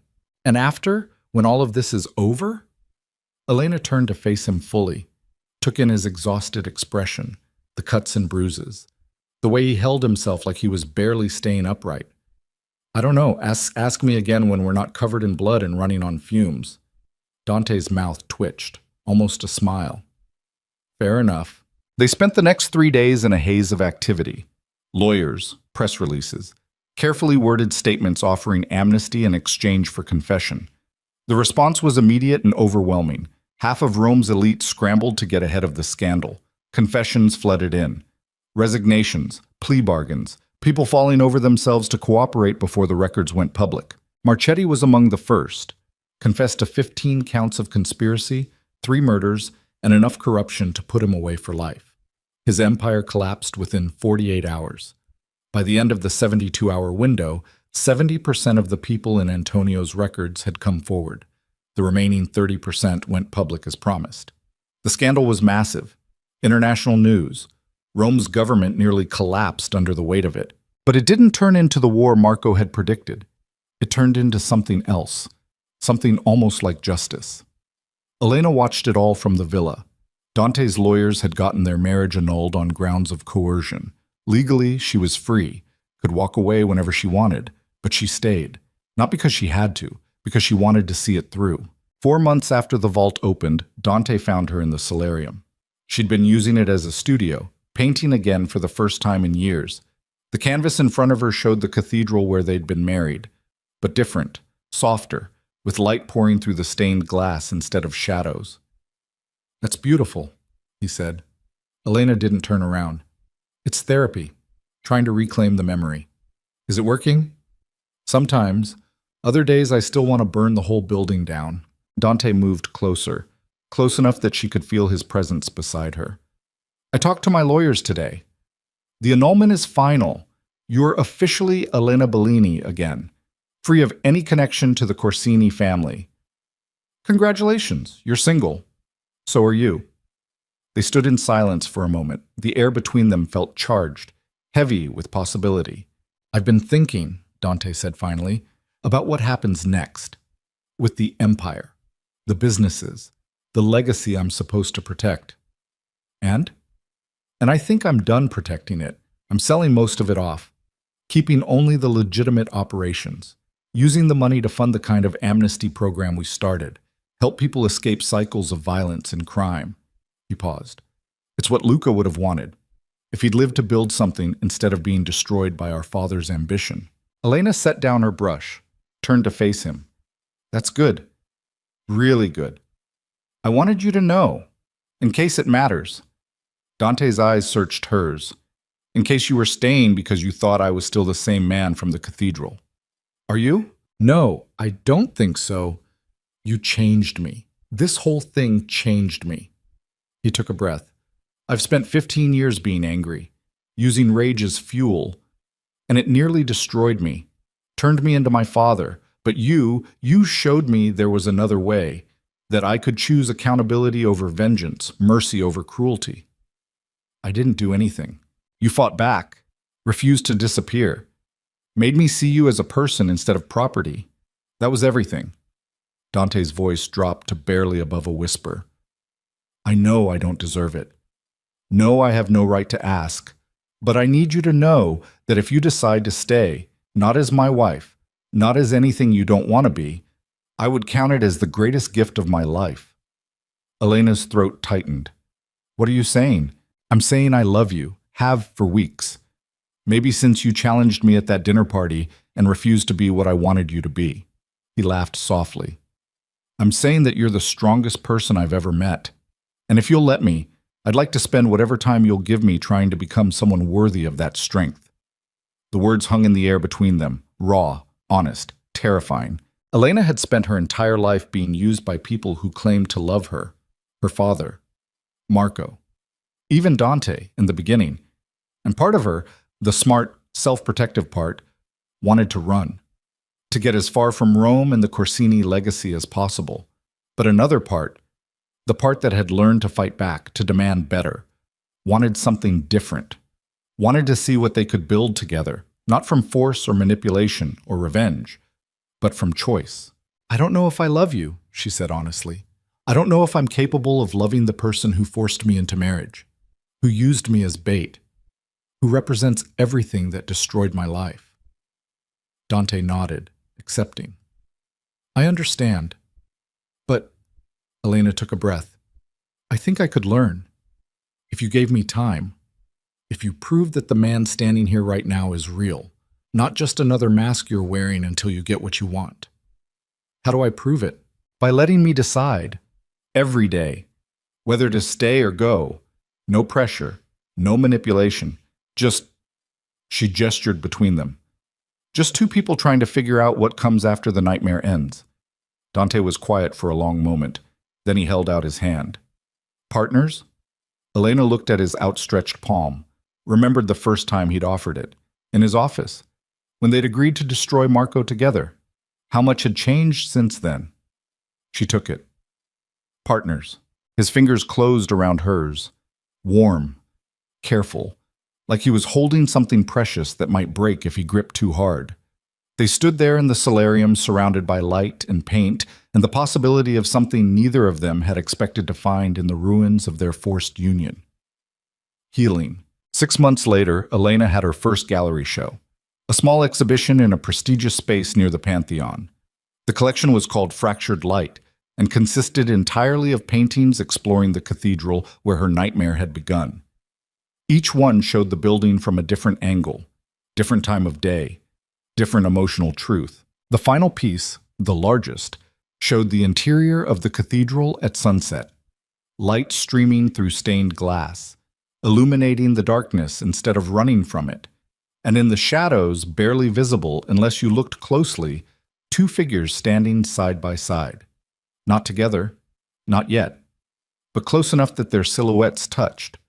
Dante had offered to attend the opening. Elena had told him no. This was hers. Her reclamation. Her proof that she could create beauty from trauma. But when she arrived at the gallery 2 hours before the doors opened for a final walkthrough, she found him sitting on a bench across the street, just watching, not intruding, not demanding anything, just being present in case she changed her mind. She crossed the street and sat beside him. You came anyway, she said. I came to the neighborhood. Thought I'd get coffee, maybe walk around. If you wanted company, great. If not, he shrugged, I'd have gone home happy just knowing you were doing something you loved. Elena smiled despite herself. That's manipulative, making yourself available without pushing. Very calculated. I learned from the best. They sat in silence for a moment, watching Rome wake up around them. Tourists taking photos. Locals grabbing espresso. The eternal city carrying on like it had for millennia. indifferent to individual suffering or joy. "I've been thinking," Elena said, "about what you asked, whether I could learn to love you." Dante went very still. And? And I think the answer is yes. Not the version of you from the cathedral, not the monster Antonio created, but the person you're becoming, the one who chooses accountability, who builds amnesty programs instead of empires, who sits on benches waiting for someone who might never want him. She turned to look at him. That person I could love. If he keeps being real, he's real, I promise. Then prove it. Keep proving it, every day, until I don't need proof anymore. Until I just know. Dante reached for her hand, careful, asking permission with his eyes before his fingers touched hers. When she didn't pull away, he laced their fingers together. I can do that. They sat there as the sun climbed higher, two people who'd been forced together by violence and lies, who'd survived blood feuds and betrayals and revelations that should have destroyed them both, who'd were choosing every day to build something better from the ruins. The gallery opening was a success. Critics praised Elena's ability to find beauty in trauma. Collectors bought half the pieces. And when the night finally ended, when the last guest had left and the gallery lights dimmed, Elena walked out to find Dante still waiting on that same bench. "You've been here all night," she said. "Wanted to make sure you got home safe." "I'm capable of getting myself home." "I know, but I wanted to do it anyway, if that's okay." Elena looked at him, at the man who'd become something other than her captor, something that felt dangerously close to a partner, maybe even, someday, more. "It's okay.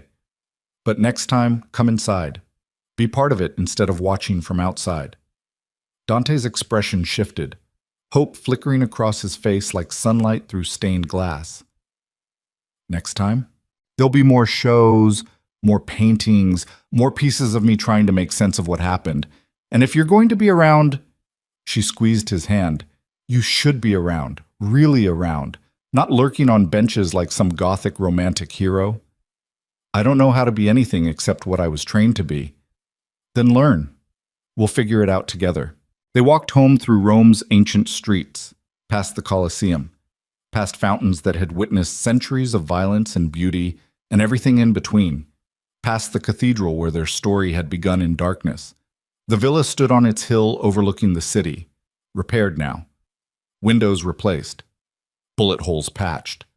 The physical scars hidden even if the emotional ones remained. Inside, Maria had left lights on, coffee brewing, signs of life in a place that had felt like a tomb for so long.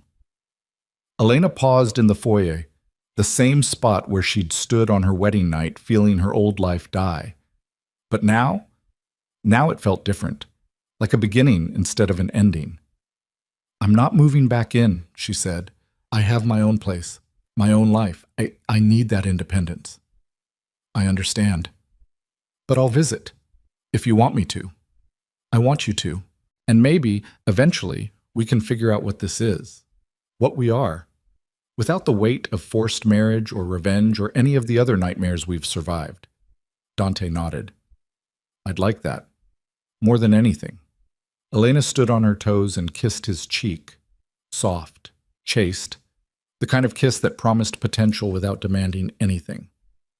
"Good night, Dante." "Good night, Elena." She left him standing in the foyer and walked out into the Roman night, feeling lighter than she had in months. Free. Not because someone had given her freedom, because she'd taken it, fought for it, refused to be anyone's collateral ever again. Behind her, the villa's lights glowed warm against the darkness. Somewhere inside, Dante was probably still standing exactly where she'd left him, processing, planning, trying to figure out how to be the man she needed instead of the one his father had made. Elena hoped he'd succeed, hoped they both would. But even if they didn't, even if this fragile thing between them shattered under the weight of their shared trauma, she'd be okay. Because she'd learned the most important lesson anyone could learn, that she was strong enough to survive, to fight, to choose her own path instead of accepting the one others tried to force on her. The city stretched out before her, ancient, beautiful, scarred, exactly like her. And as Elena walked toward her future, uncertain but hers, she realized something that made her smile. Monsters could change, victims could become survivors. And revenge, when transformed into accountability, could become something almost like justice. Not perfect, never perfect, but earned. And in the end, that was enough.